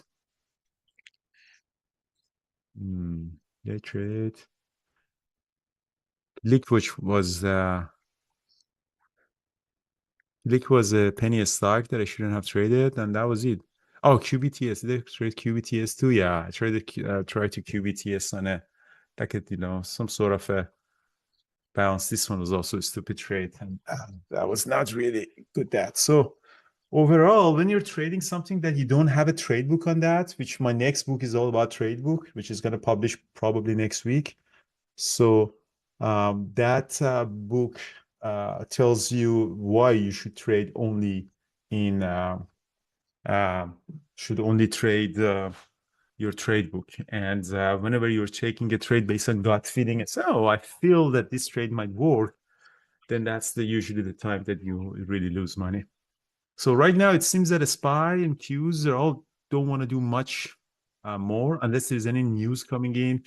Either from Scott Bessent or from president or something like that. That doesn't seem that it has a lot of momentum to go up. So it's kind of in a range bound, and seems that they want to settle down for the day at -24. Tomorrow we have, again, if you go to trading terminal calendar, so tomorrow we're going to have some housing market numbers come. It might change or may not change. Michigan consumer sentiment as well. So if those news are strong enough, it can move the market to one way or direction. But it seems that market kind of already digested this trade war comes to an end, or at least is not as desperate that people think. And inflation is cooling down. So it seems that market kind of digested up to here. So I think the next really good news that can move the market would be either Federal Reserve lowering the rate, so they're changing that, or the tax cut bill that came, maybe that's another one. But other than that, or a really good peace between China and US on the trade war, then that could really move the market toward the upside down or not. But I don't think the market is going to rip again another 2-3% today or tomorrow. But also doesn't seem that there's any reason to go significantly down. So maybe we start a new, very slow bull market, which is a normal bull market from now. So Nobody really knows. So maybe we get into a point that now the market overall is not tradable as much, like a SPY and Qs, and now we have to look for stocks in play like UnitedHealth or something like that. So, eventually a reversal for UnitedHealth would be possible, like NVIDIA or Tesla. Like, see Tesla bounce back quickly. So I was hoping that Tesla can get a little bit lower, but Tesla bounced back.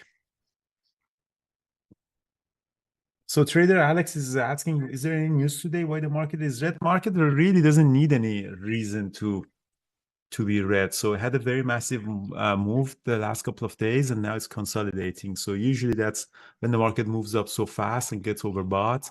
The buyers stop buying until they wait for the price come down. So it has the effect of slowing down, and then maybe you go up. Usually in the bull markets, when you look at the S&P 500 on a daily chart, bull markets are very slow and steady going up. Like, for example, this is 2024 bull market.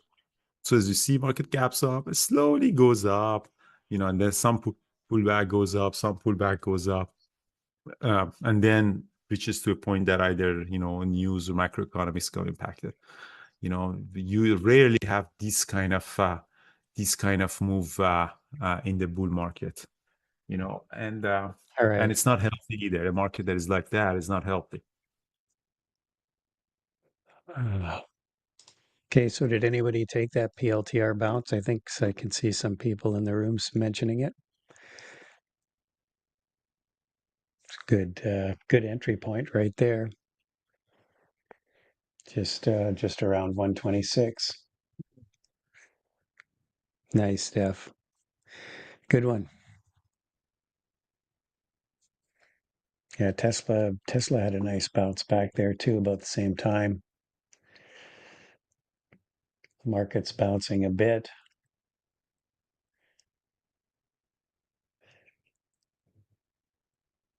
We really just on the Qs, we just bounced right off low of day and sort of pre-market area where we were low.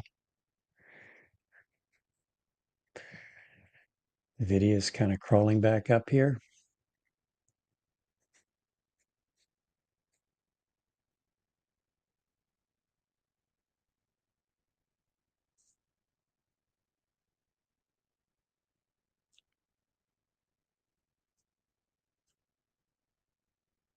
Yeah, Tesla and NVIDIA, they are both Yeah, nice 2607, perfect, good entry.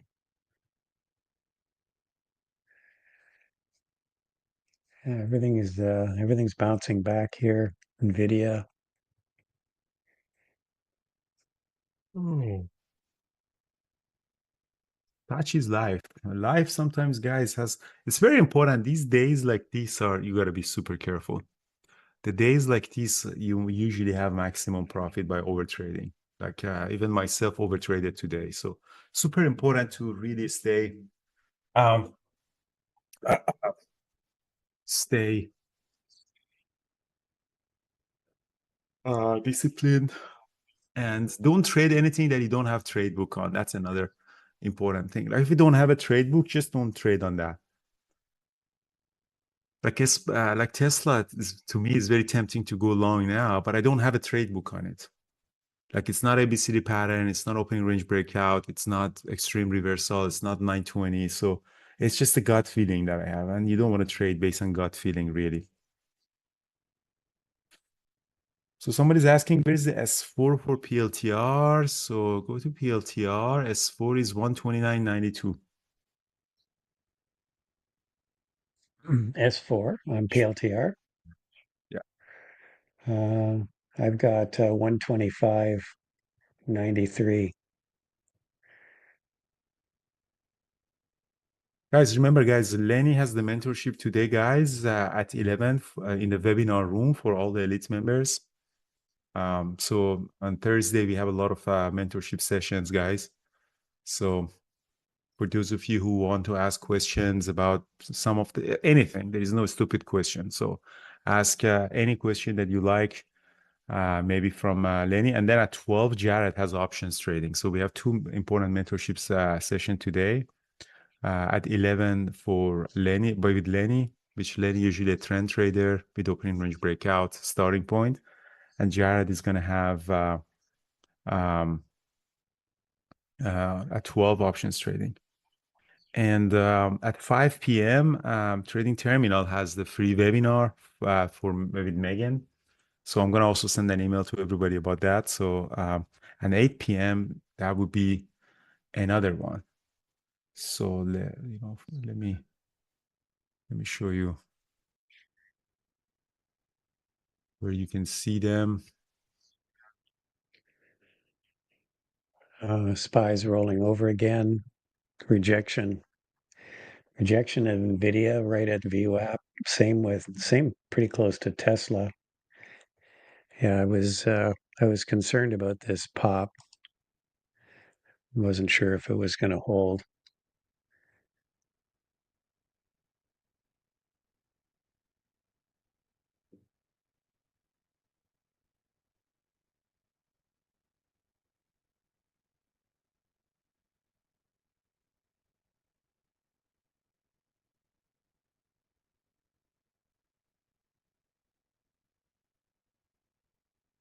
Let's see what we do on this pullback here.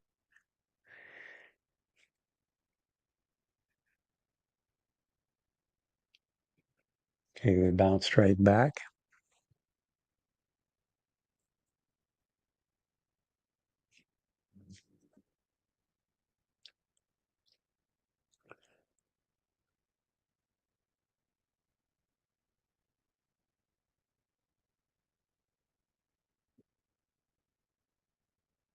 Lenny, what did you trade? Let's see what Lenny traded today. Lenny is a really good trader, one of the Peak Capital senior traders as well that we have. Look at that trade that he had from Cisco. Lenny's watch list is also really nice. Very, very nice. This looks like a 10-minute opening range breakout. Very nice. Lenny's trading very nicely and is also a very good educator. Make sure that you guys go to his mentorship sessions at 11. And again, these tools are available to you for free. How much you're using it is really depending on you. So I highly recommend you guys use it as much as possible.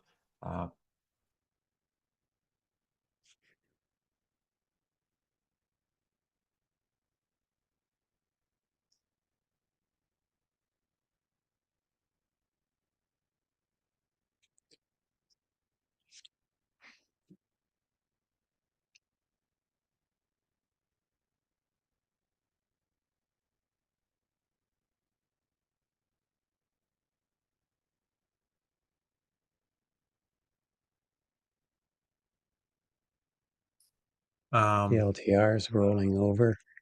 On Tesla doesn't want NVIDIA's to go looking higher. like it's going to. NVIDIA looks like it wants to go higher. It's trying to get through VWAP right now.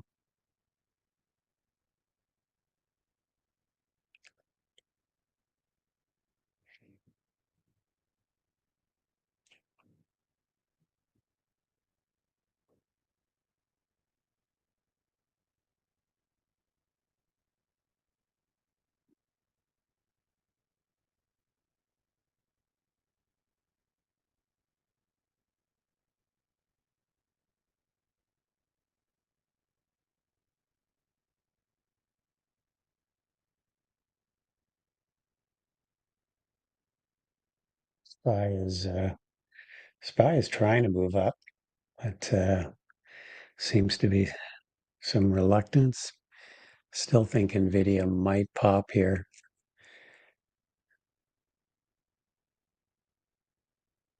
SPY.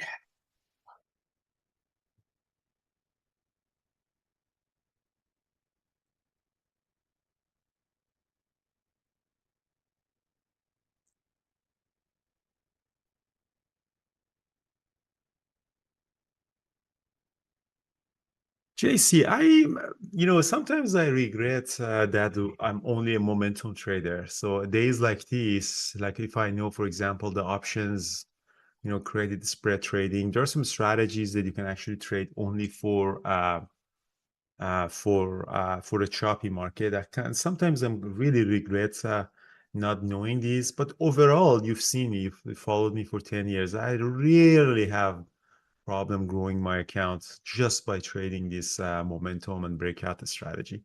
Days like this, yes, it becomes frustrating, but overall, it seems that my system has been working. A lot of people are calling me, "Hey, Andrew, your book is being updated, but is it still relevant with all this AI and ChatGPT?" And it seems that it is. You can see why YouTube. I'm still trading the same that I was trading a few years ago. It's just my account size has gone up a little bit bigger, but still the concept is the same. The risk management is the same. My indicators are the same.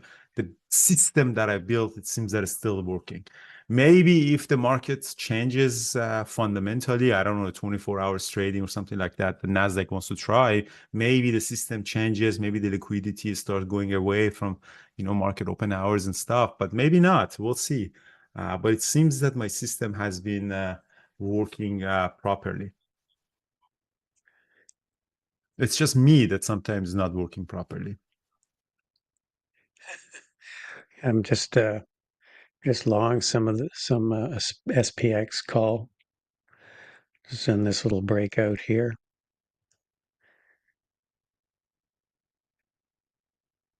Yeah, so UNH is continuing going lower, huh? UnitedHealth. Yeah, it just this is a dangerous time to own UNH. You're mentioning this like a month and a half ago. UNH was a $600 stock. It's $250 now. Wow. So what happened in April? This is the Liberation Day or no? What happened? It was the first I don't earning know. or the earning, I think. Yeah, it might have been. Wow, $600. I think Bill Ackman said shorted at 600. And so yeah, got a nice move up on SPX there. SPY.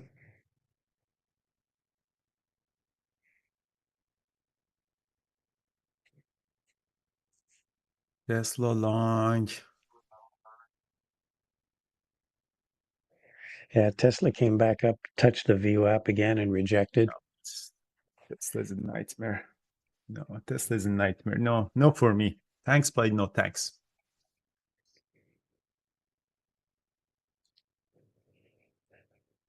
So right now, Tesla is just trading between yesterday's low and the VWAP. So it's kind of stuck in this range right now. If you were going to trade it, I'd watch for a break from either through the VWAP higher or down below yesterday's low.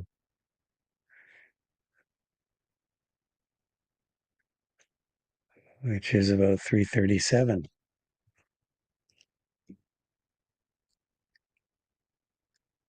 Qs are back near high of day anyway.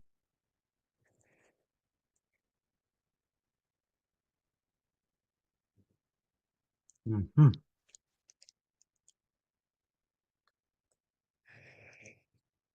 What's no ROBOTAXI? What is by Tesla? What does that mean? I think they kind of back down a little bit on their RoboTaxi targets or something like Oh, that.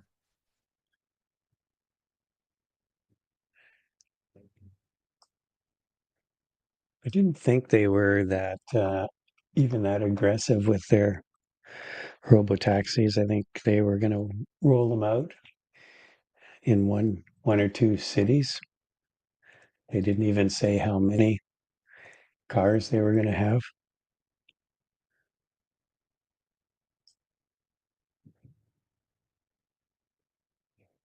Um,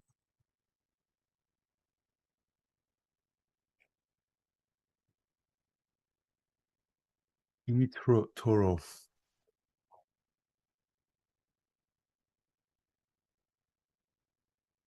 Now that did eToro did the IPO yesterday, but it was not very successful.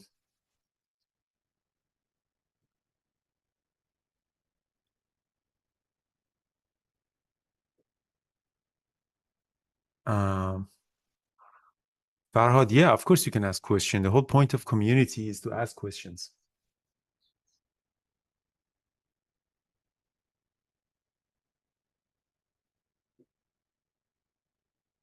I think there was some other news about because I think Apple was in the news. They were looking at shifting a lot of their supply chain or their production to India, and I don't think the White House was happy about that.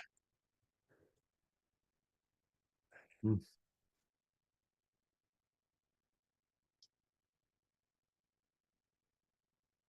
Let's see here. So Musk says he's still sticking to the ROBOTAXI rollout in June.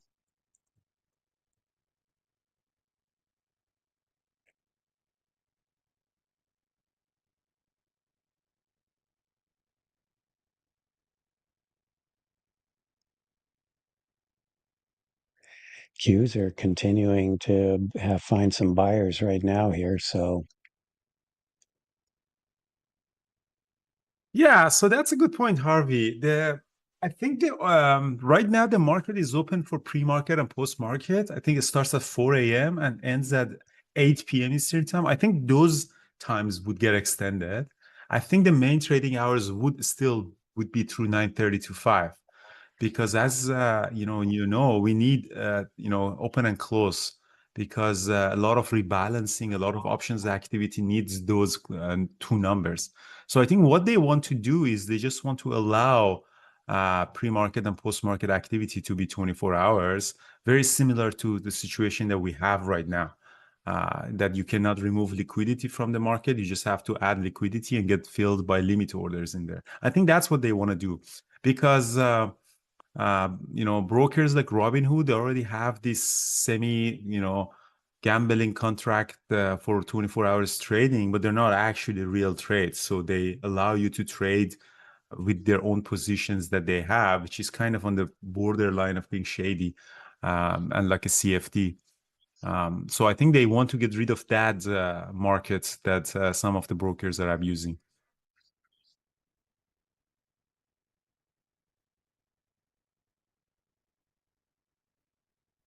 All right, guys. So it's 11. So I had a big loss today. Thanks everybody to joining in the chat room and in YouTube. So we're gonna hand it over to Paris. yeah, Paris and his biggest fan is ready, and I'm signing off in the chat room as well, guys. Cheers. okay. See you guys. Hope you've had a good morning. We had a nice opportunity really late here to trade to get a PLTR trade in. So yeah, watch Tesla for that break in the range there too. So could be an opportunity, but the SPY looks like it wants to continue to go higher. So good morning, Paris. Hey, good morning, Brian. How are you? I'm good. How was your day? I had a pretty good day. Oh, you had a Uh, nice trade on PLTR. Looks like shorted it. yeah, I saw the PLTR, and I'm still in it. I'm looking for 125, so Yeah. hopefully it gives me, it doesn't, we'll figure it out. All right. But See yeah, you I see later. you had a decent day too. Unfortunately, Yeah, I no, it did was not okay. have a good day. Yeah, I know. It's just sort of partly a function of just the stocks you decide to trade. Sometimes they Yeah, cooperate, sometimes they don't. Wow, Qs are 100%. at high rate now. So, all right. Catch y'all later. Okay, thank you, Brian. So PLTR is, so how is everyone on YouTube, guys? Tesla, I did not even touch Tesla today. Not even touch Tesla. This is, yeah, this is how my Tesla trade looks like. Zero Tesla trade. But I traded PLTR. And there is a reason I traded PLTR and did not touch Tesla. This candle, this one, I don't know people who were watching Tesla. Uh, 1, 2, 3, 4, 5, 6, sixth minute. The 6th minute candle, I've seen this multiple times on Tesla. Like this candle is a shocking candle. What you call as the that it these wicks usually it shocks you and it's very difficult to manage your risk from 342 to 338, 339 something. $3 candle. And this was not even like a small drop. It was a very like in a heartbeat. It wasn't like you could manage your risk. People who are long here, they wouldn't be able to manage the risk. And I think Andrew was long at this point and he got out at this area, and that's why I decided of not touching it. I was thinking after this move happened on this thing and it rejected and it came back up. I've seen this pattern before. So I was thinking of shorting 340 again for this move, but just because it was so wicky, I did not touch it. And I think PLTR was a much better trade, which had some conviction to it. Now it's coming back above the VWAP. And my average is pretty good, so I'm not concerned about my average. I might even add more unless it completely comes back. My average is close to 2860.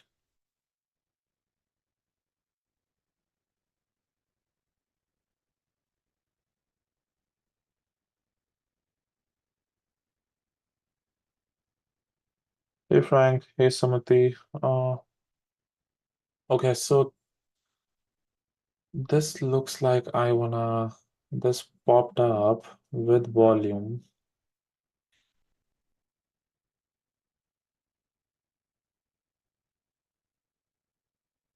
Yeah. I think it's an area where I can short PLTR.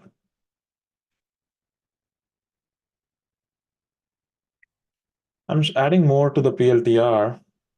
I'm adding more to PLTR. Let's see if maybe a closer was 128 was a good short, but I'm adding more. I'm thinking of 125. And PLTR is that stock that is at an area. So 130 has been that talking point. Every single time it goes above 130, it tries to sell off. And it happened 2 times. Yesterday it closed below 130 it's exactly at 130. And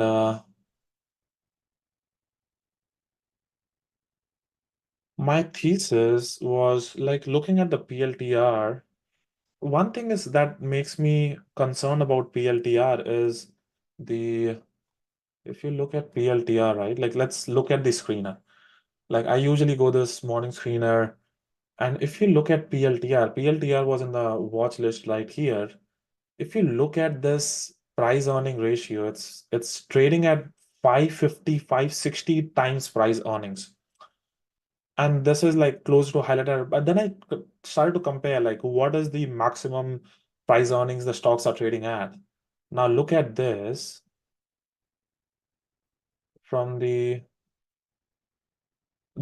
all of these stocks, the other stocks are very like low float stocks.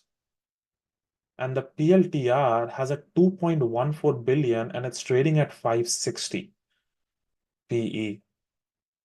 That's a lot. Like the closest one, the other, and if I put a filter, let me put a filter, and if I search with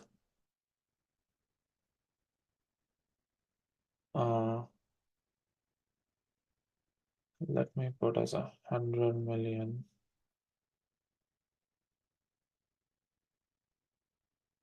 Even it stands at fifth place.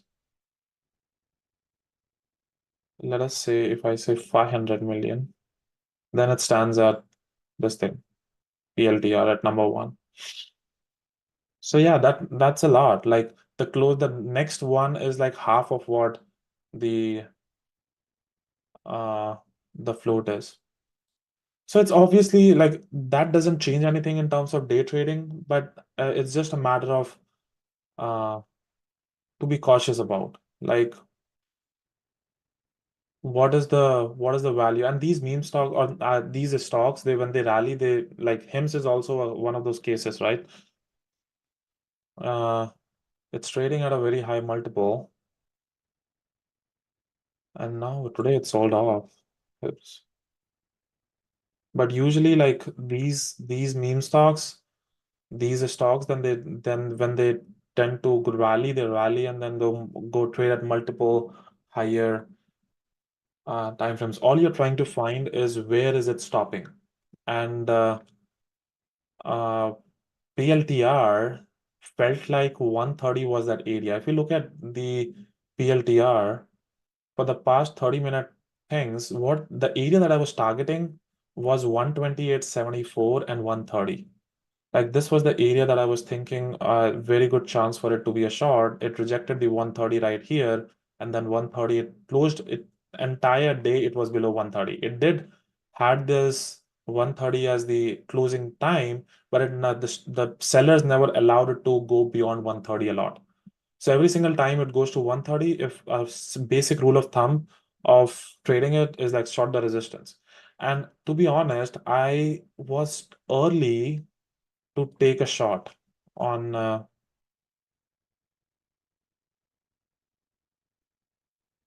okay, so I think I'm gonna have to get out of PLTR, guys, at break even. That continue to rally. Okay, getting out, guys, of PLTR. That was a strong bounce, very strong bounce. I wasn't expecting this. I was thinking it would pop up, maybe reject again here, or maybe at the VWAP would reject here, but no. So all out at break even.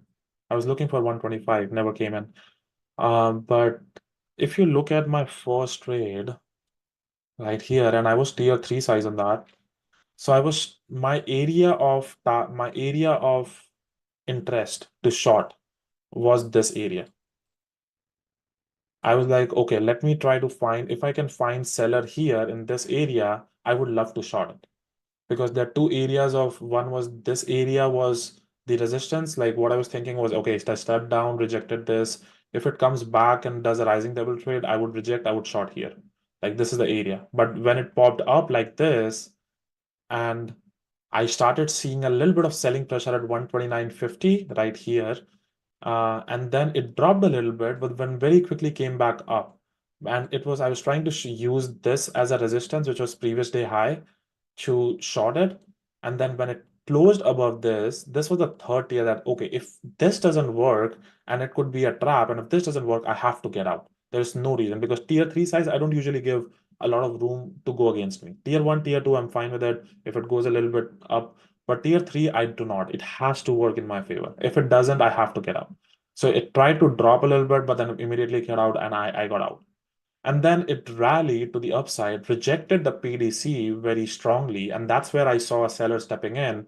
And this was the momentum on the downside. So I shorted right here heavy, came back, claimed close to this. And now I was again seeing that same seller that I was trying to see seller here.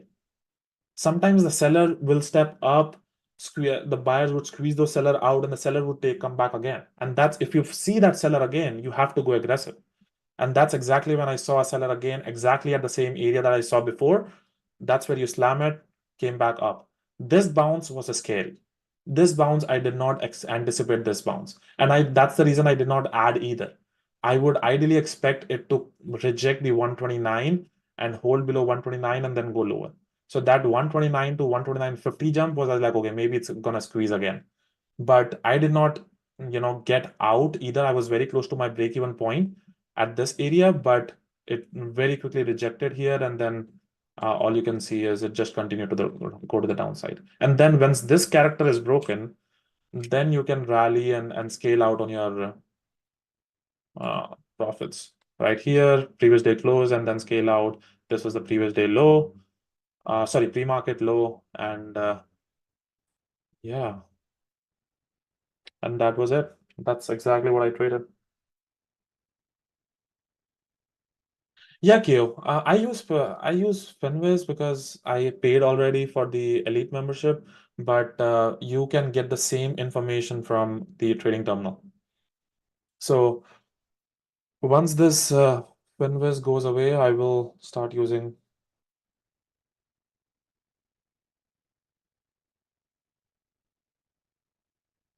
What is Tesla doing?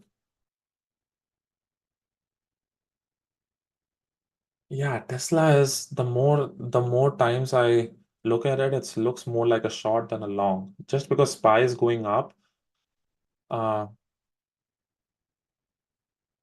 it's trying to rally, but it's not a long today, to be honest. If I have to short it, if I have to take a trade on Tesla, I would short it, not long it. CRWV was in my watch list, and at the open, I was Baba. I think I missed one on short on Baba, but this rally is very strong. CRWV.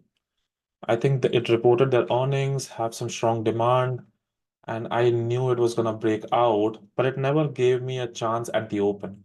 I was watching it at the open, but never gave me a chance. But now you just don't know when this comes coming. Because I was thinking if it pulls back and then scales out to the upside, but at the open, it never gave me that opportunity for me to take that long. Same with so Baba, I was short biased. Baba had the earnings and the future outlook is weak, and I was very close to shorting this area. I missed the open, but I was very close to shorting this area, this 125.25. And I didn't touch it because Baba usually traps a lot of people before it goes down. And so I was thinking maybe if it traps what to 126 and then goes down, that would be a very nice shot. And in this case, if you see here, it made a lower uh, high and then it traps a lot of people right here and then it sells off. So yeah, just kept away from it. So even though I haven't hit a goal today on my P&L, but I am very happy keeping it that way. Because usually when you're down immediately, like I was down at a stop loss on tier 3, and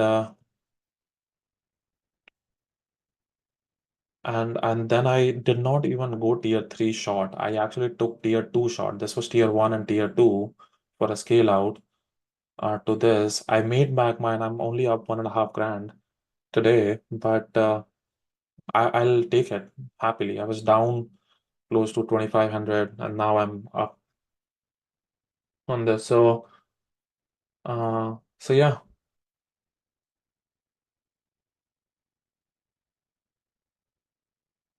between 3 to 5K, that's my daily goal.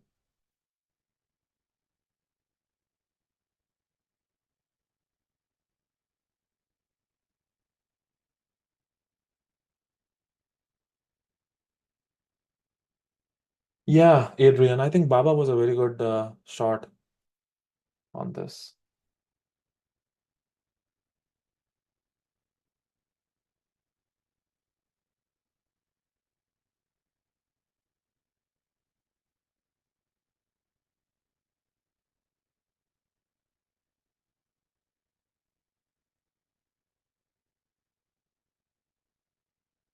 So, Rajat Thakur, I have taken quite a few webinars in the BBT and it should be available in the Education Center. So you can explore the BBT chat room, the BBT Education Center. I've taken some sessions on the tape as well as the price action and the strategies that I use. Uh, and I'm also working on a full-fledged course for that for price action trading, because that's what I do. I trade price action, and at tape already the course exists on Trading Terminal.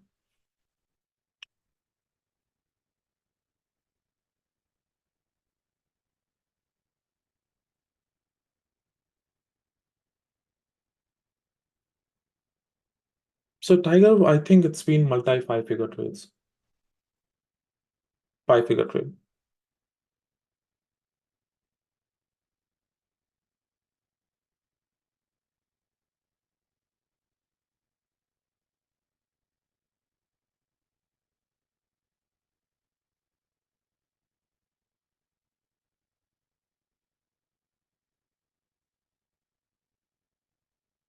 Yeah, what is Nvidia doing?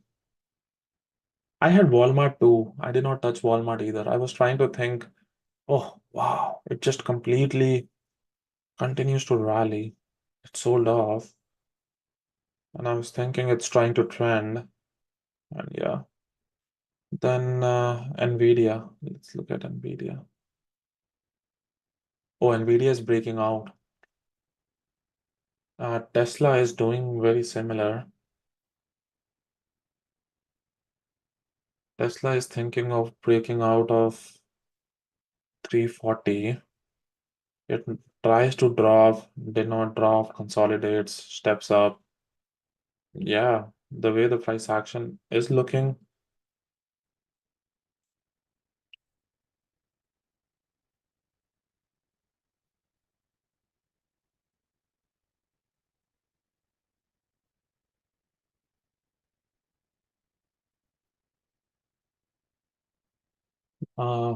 So yeah, Tesla could be like a chop all day, to be honest.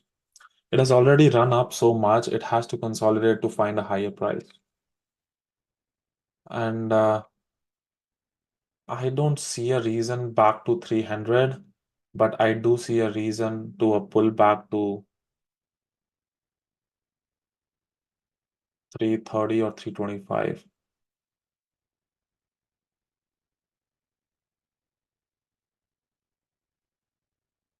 What is this level? Yeah, this is 320. Yeah, this is 325. I think it can absolutely give a chance for a pullback, but this stock can rally more than you think. But this is just trying to hold. And the more it stays around this 340 area, the more chances it has for a break of 350. But it would take a day or two. Today, I don't think it's gonna happen. The SPY is like very strong, and look at Tesla.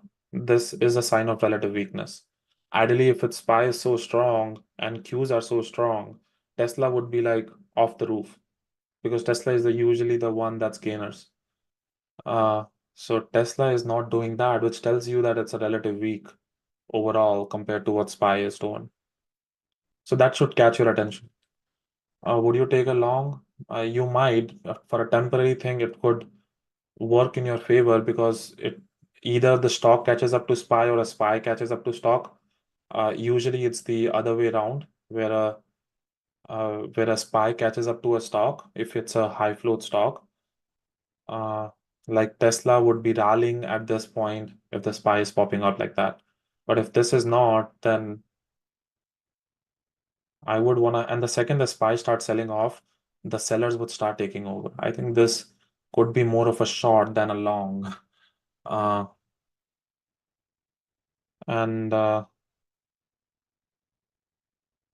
and just to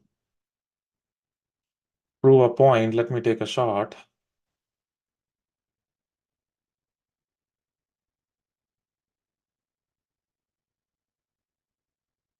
So I'm trying to take a shot here. Let's try to see if it drops.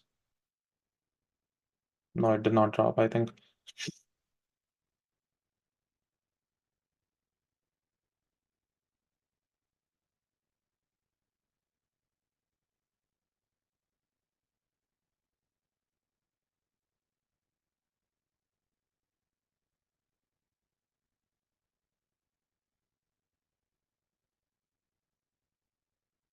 Yeah, I don't wanna, I'm getting out, guys.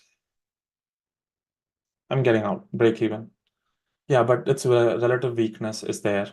I don't wanna, like, I'm just trying to break my rule, just to prove a point. Like, this is like an ego coming into me. So,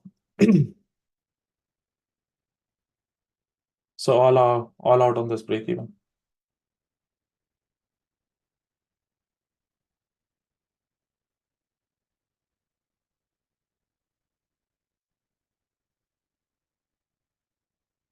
It's not my playbook.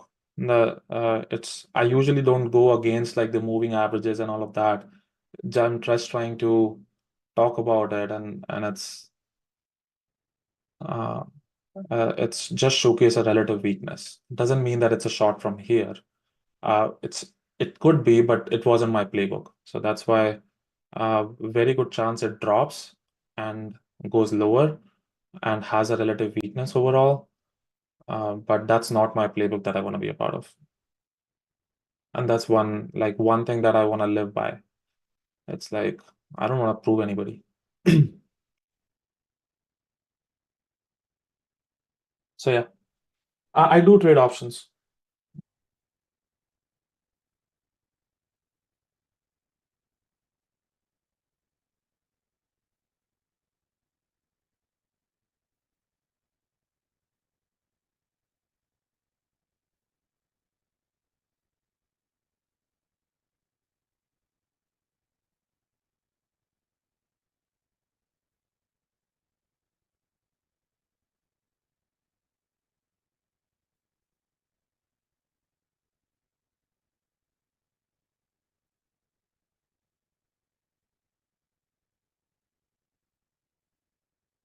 Yeah, see that Tesla? Like this is what I was usually I was talking about. That relative weakness it's more of a short than a long. But I'm very happy that I got out because that's not my trade. And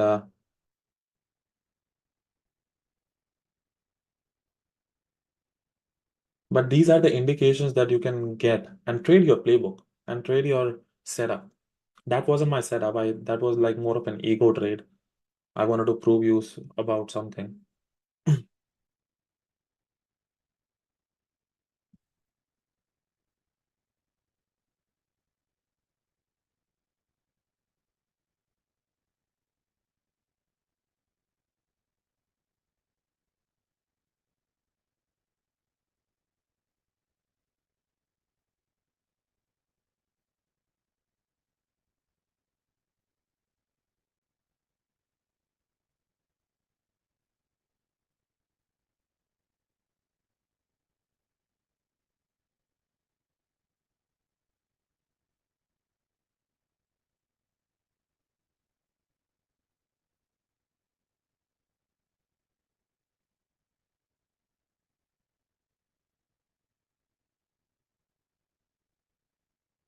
So usually it would accelerate when the SPY would start selling off.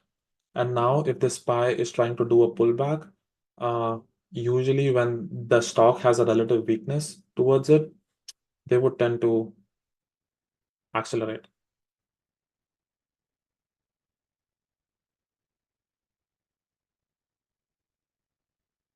So now,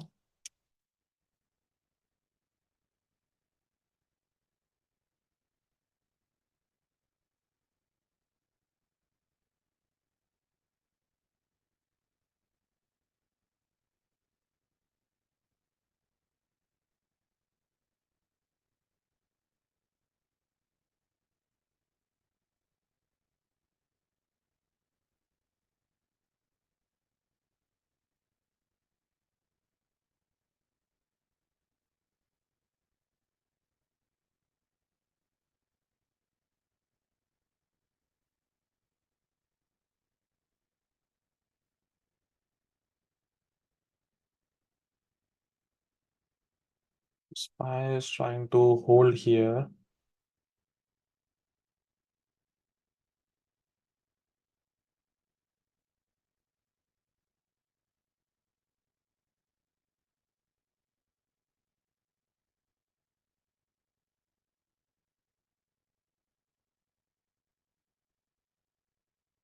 Yeah, Tesla looks like it wants to break to the upside.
What happened to Baba?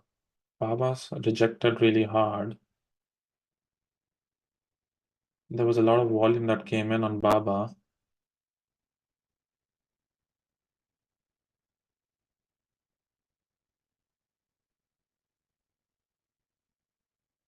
Yeah, Frank, and I think that's a good analysis that you see. Like and that's what usually gives you an indication of relative strength or weakness.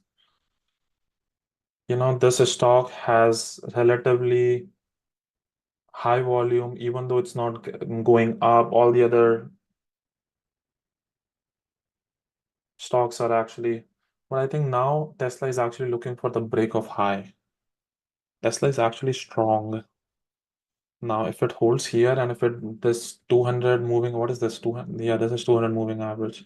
If it breaks this 339.50, then it can actually go and break the high of the day. But every single time it comes here, there is like all day there has been a rejection, like 339. UnitedHealth bounced off the lows now, about $15 off the lows, still down about 14.5%. UnitedHealth. Shares of Dick's Sporting Goods off the lows now, 180.40, down about 14% after announcing the acquisition of. Okay, so what is the ticker for Dick's? What is DKS or something?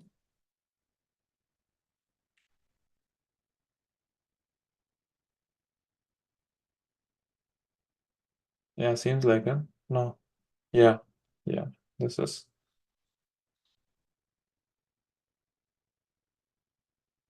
I don't know who keeps this name of the company.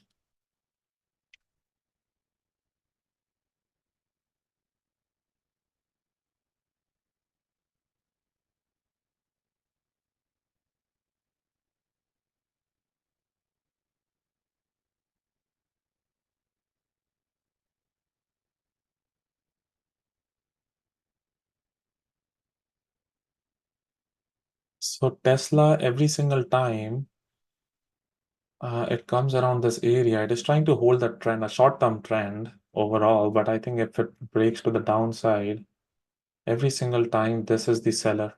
That's 339, 339.50 seller right here, right here, right here, right here. And this has been the norm.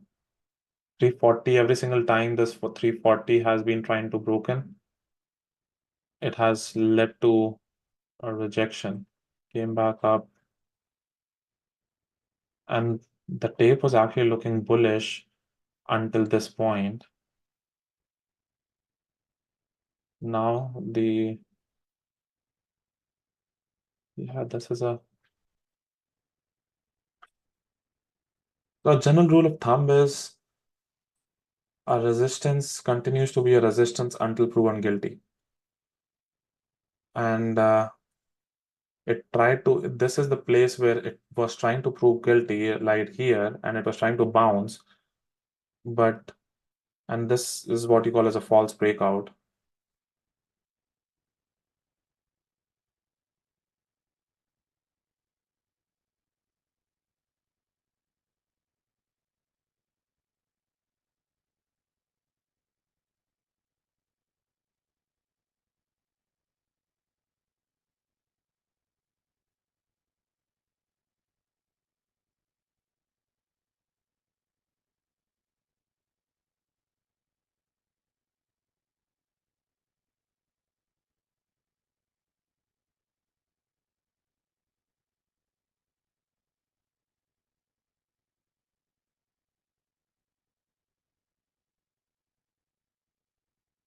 So Amazon, what's your entry, Amanda?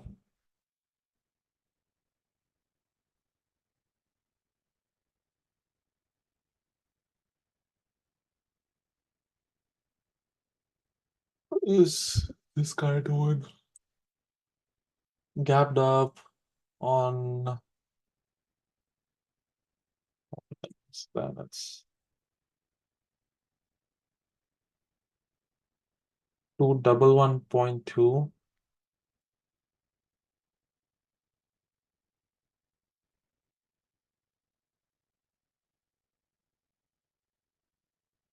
Yeah, usually like a general rule of thumb is when you're thinking about if you're stuck and do this thing, ideally you should have a stop loss before you even get in. But now that you're in stuck that the general rule of thumb is get out and think back, think later. Take the loss and think later.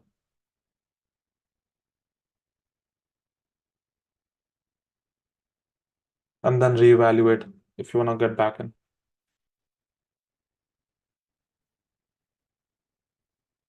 So Tesla is coming back up, and it was looking like long. Now it's coming back into the same area where you will find some sellers. Hopefully this time if it breaks, you will find 340 very soon.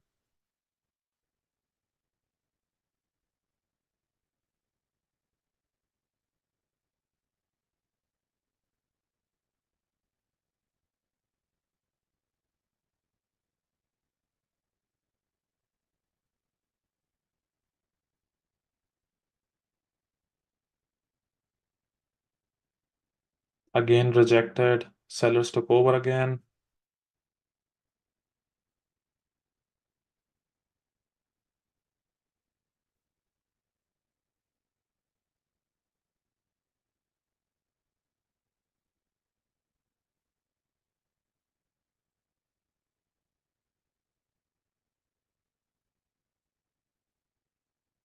I'm thinking of going long on Tesla. I think if it's holding every single time, there is a chance that it breaks out to the upside.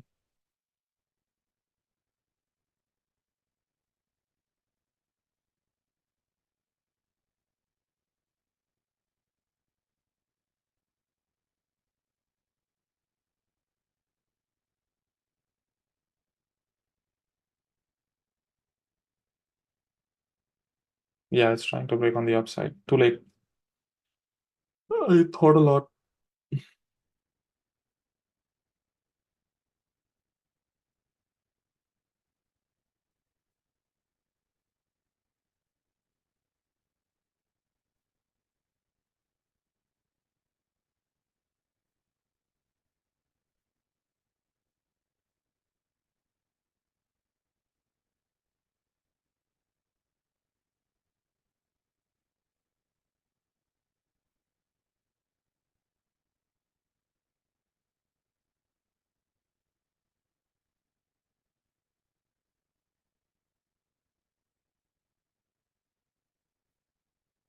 Yeah, Tesla is gonna break out. It just did. And now 340 is possible. Now this could be a valid breakout.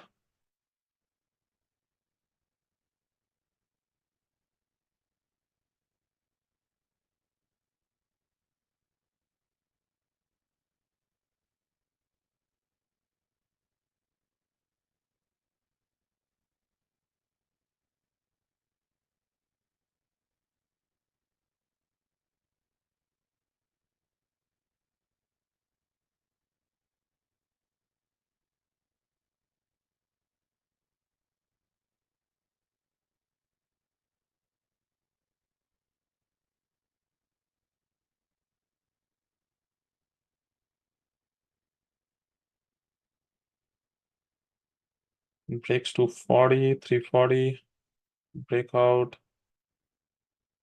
Yeah, very nice. That looked like a long.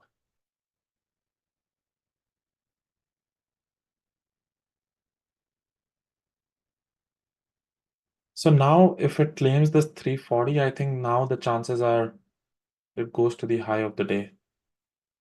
It kept stepping up, kept stepping up. Here is the area it was trying to decide if it's going to break the trend or not.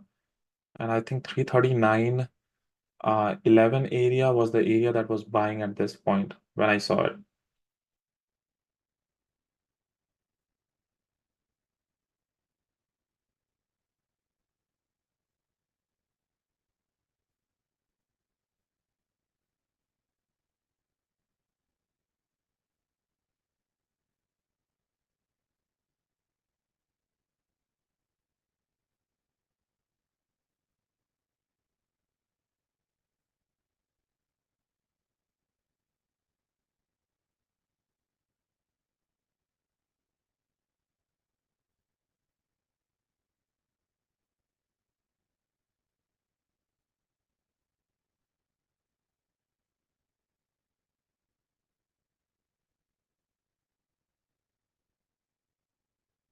Anything else that is interesting? I don't want to touch Tesla again. Today is not the day to touch Tesla for me. What is PLTR? Yeah, PLTR is still holding, man. That started to go higher. And it is insane how PLTR is.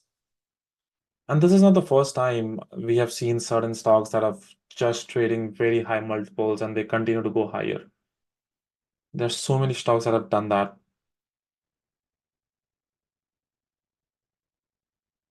And they continue to find sense of trying to, but eventually they always, not right now, they always come back to their area. Yeah, I remember, I think it was at 8 or something that I was thinking of buying one. I said like, okay, maybe this can go bankrupt. Yeah, 8. Yeah, here. Somewhere here I was thinking about it. Like uh this drop from 27, 26 to 8. I was thinking there's no harm in getting at 8. And if it goes, it goes. But I would have been really good in the money if I was bought at 8. Yeah.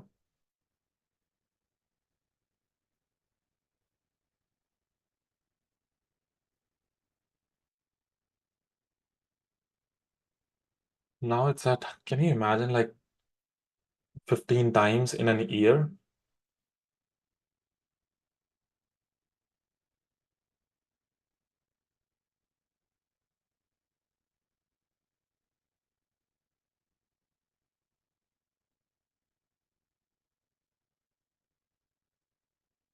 Yeah, yesterday I was like randomly I was listening to this Jim Cramer guy and he said this can go to 200. Uh,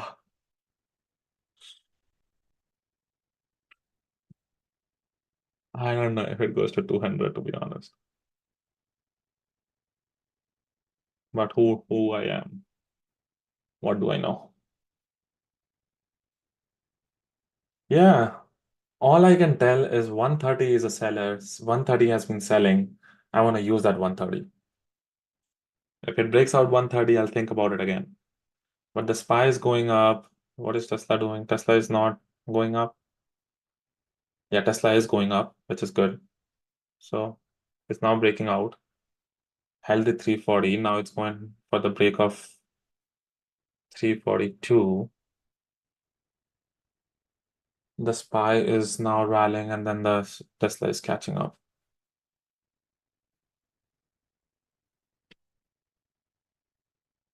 Very nice, Tesla.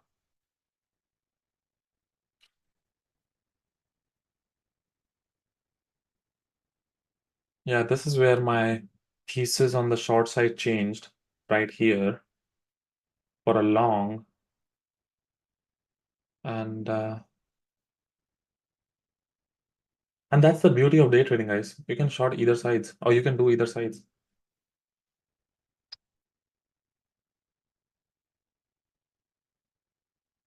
No, I didn't, Ben.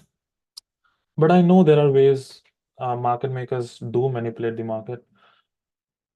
But send a link here if you can.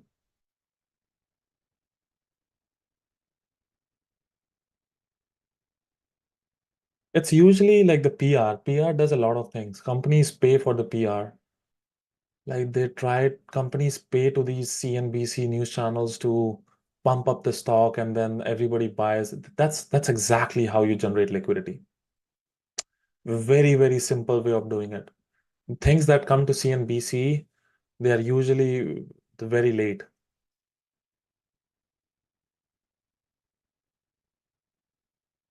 So never go what CNBC folks say.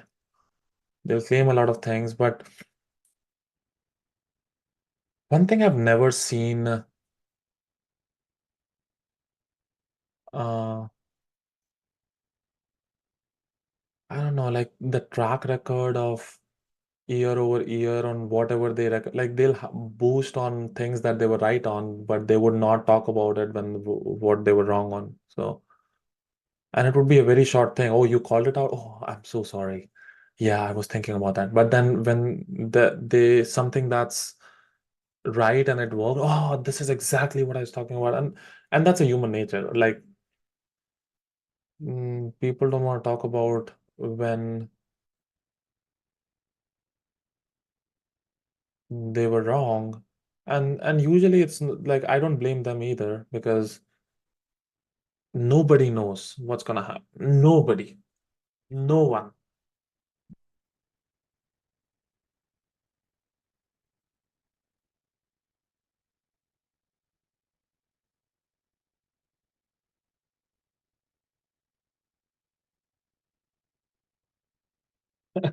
That's a good idea.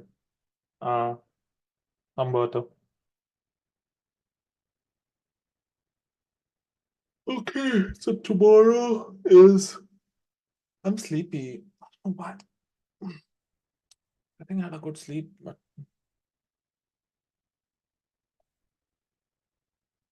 man, PLTR is just keep stepping up.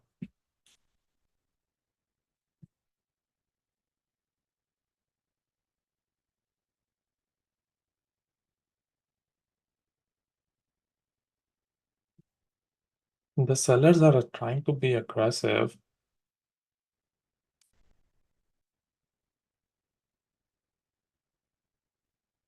I'm taking a shot on PLTR. I'm taking a shot on PLTR. Oh, I did not get filled. Oh, now I got filled.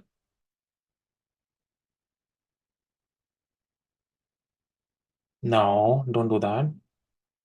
Sell off. Don't do this, PLTR. Sell off.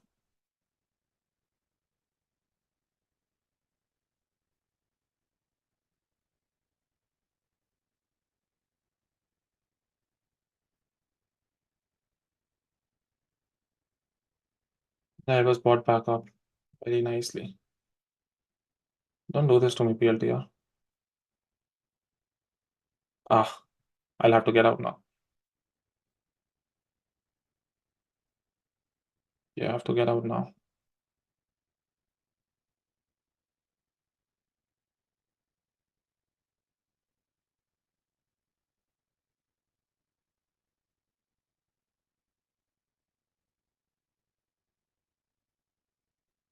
Yeah. Even the sellers are not being.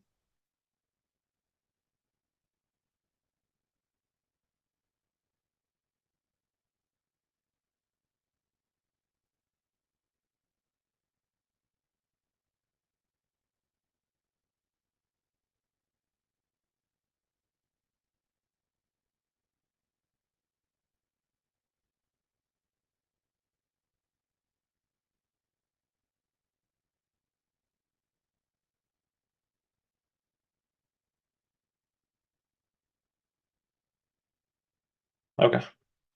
I think it's gonna pop.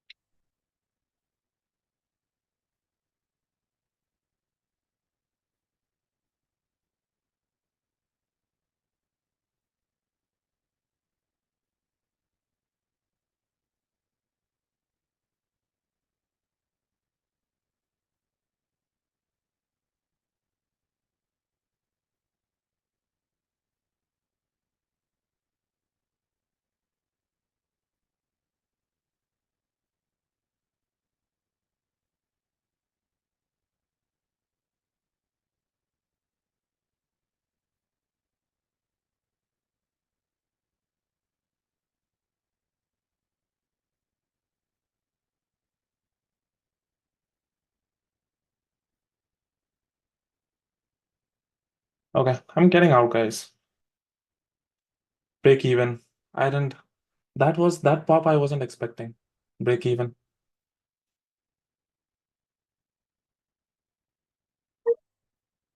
That was a bad this thing.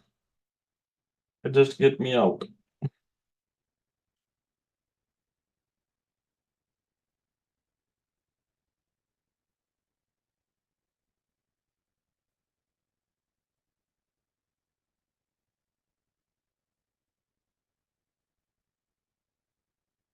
Yeah, it gave me a chance to get out.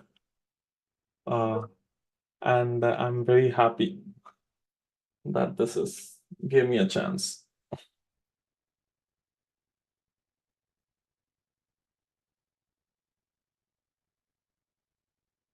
Yeah, now it breaks the 129. Like if it would have been breaking the 129 before, I would have gotten stopped out. But I'm glad it gave me a chance to get out.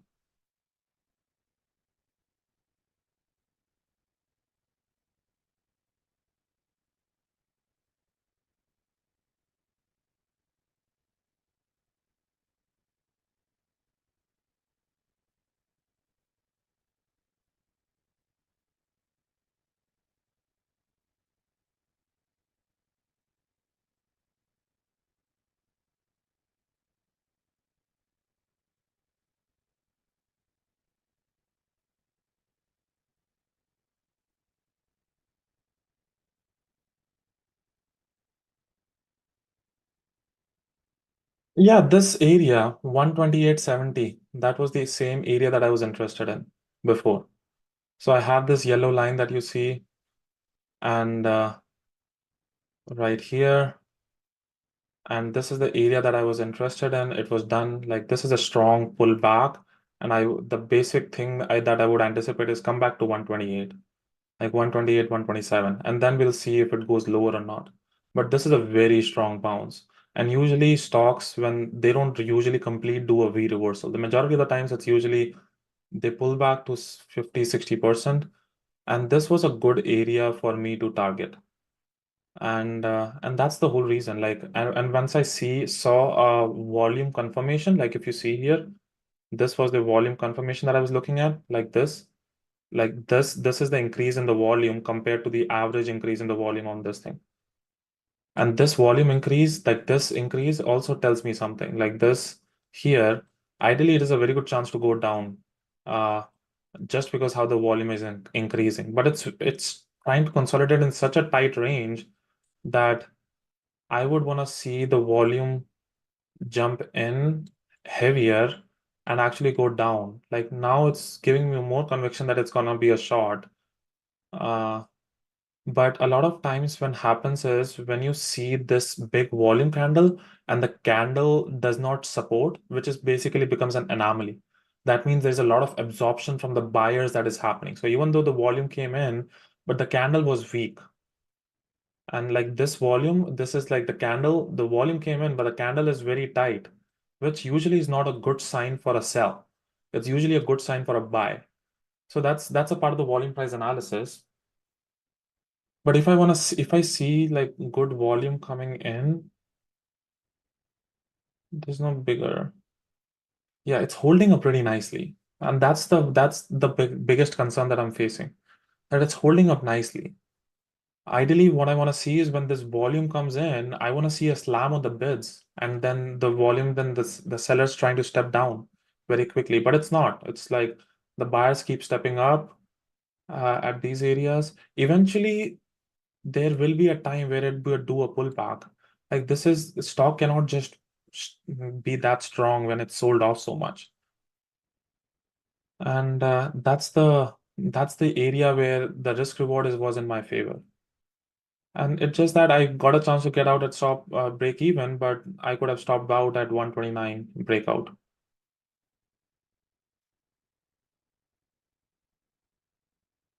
But if this works in my favor, I would be like 5, 6 hours on the table, risking 1 hour. And that's the whole point.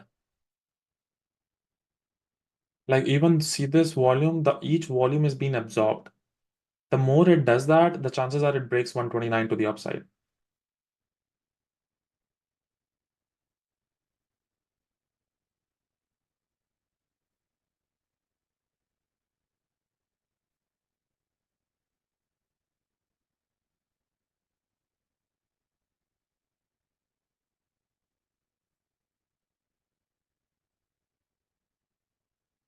So again,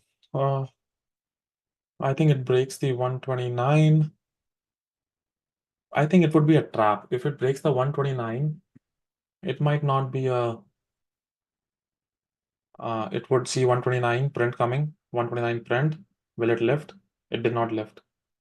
129 print was there, but let's see if it holds again and tries to print the 129 and lifts.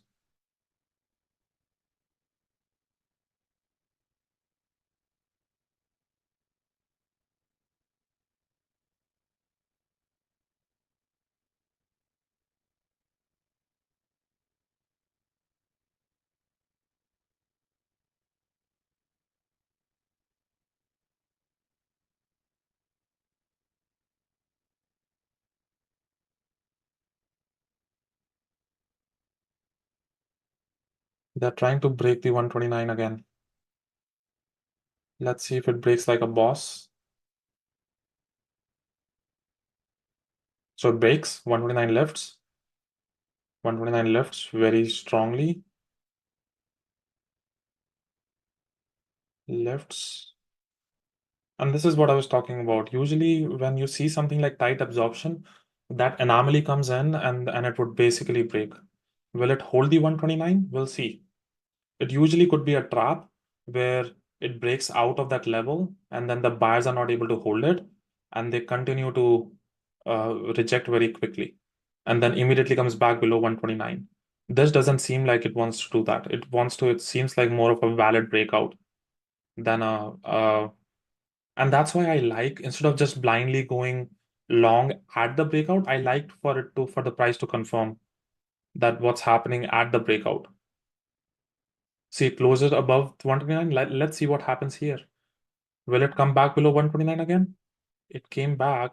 It might come back to 129 below. And my thesis, if I want to short it, I would want to wait below 129.93, 95's area something. But it's holding up. It might drop a little bit. See this volume that came in? This volume is what you call as a validation. Like this volume, basically what it means is the big candle is actually contributing to the price of the candle too. And that's usually, and if this volume is low, that's basically means that's a pullback volume. If it gets into a high candle, then basically it was a trapping candle, which would trap a lot of people who were long buyers or who would want to take a breakout, and they would be trapped, and they eventually it would lead to a push to the downside.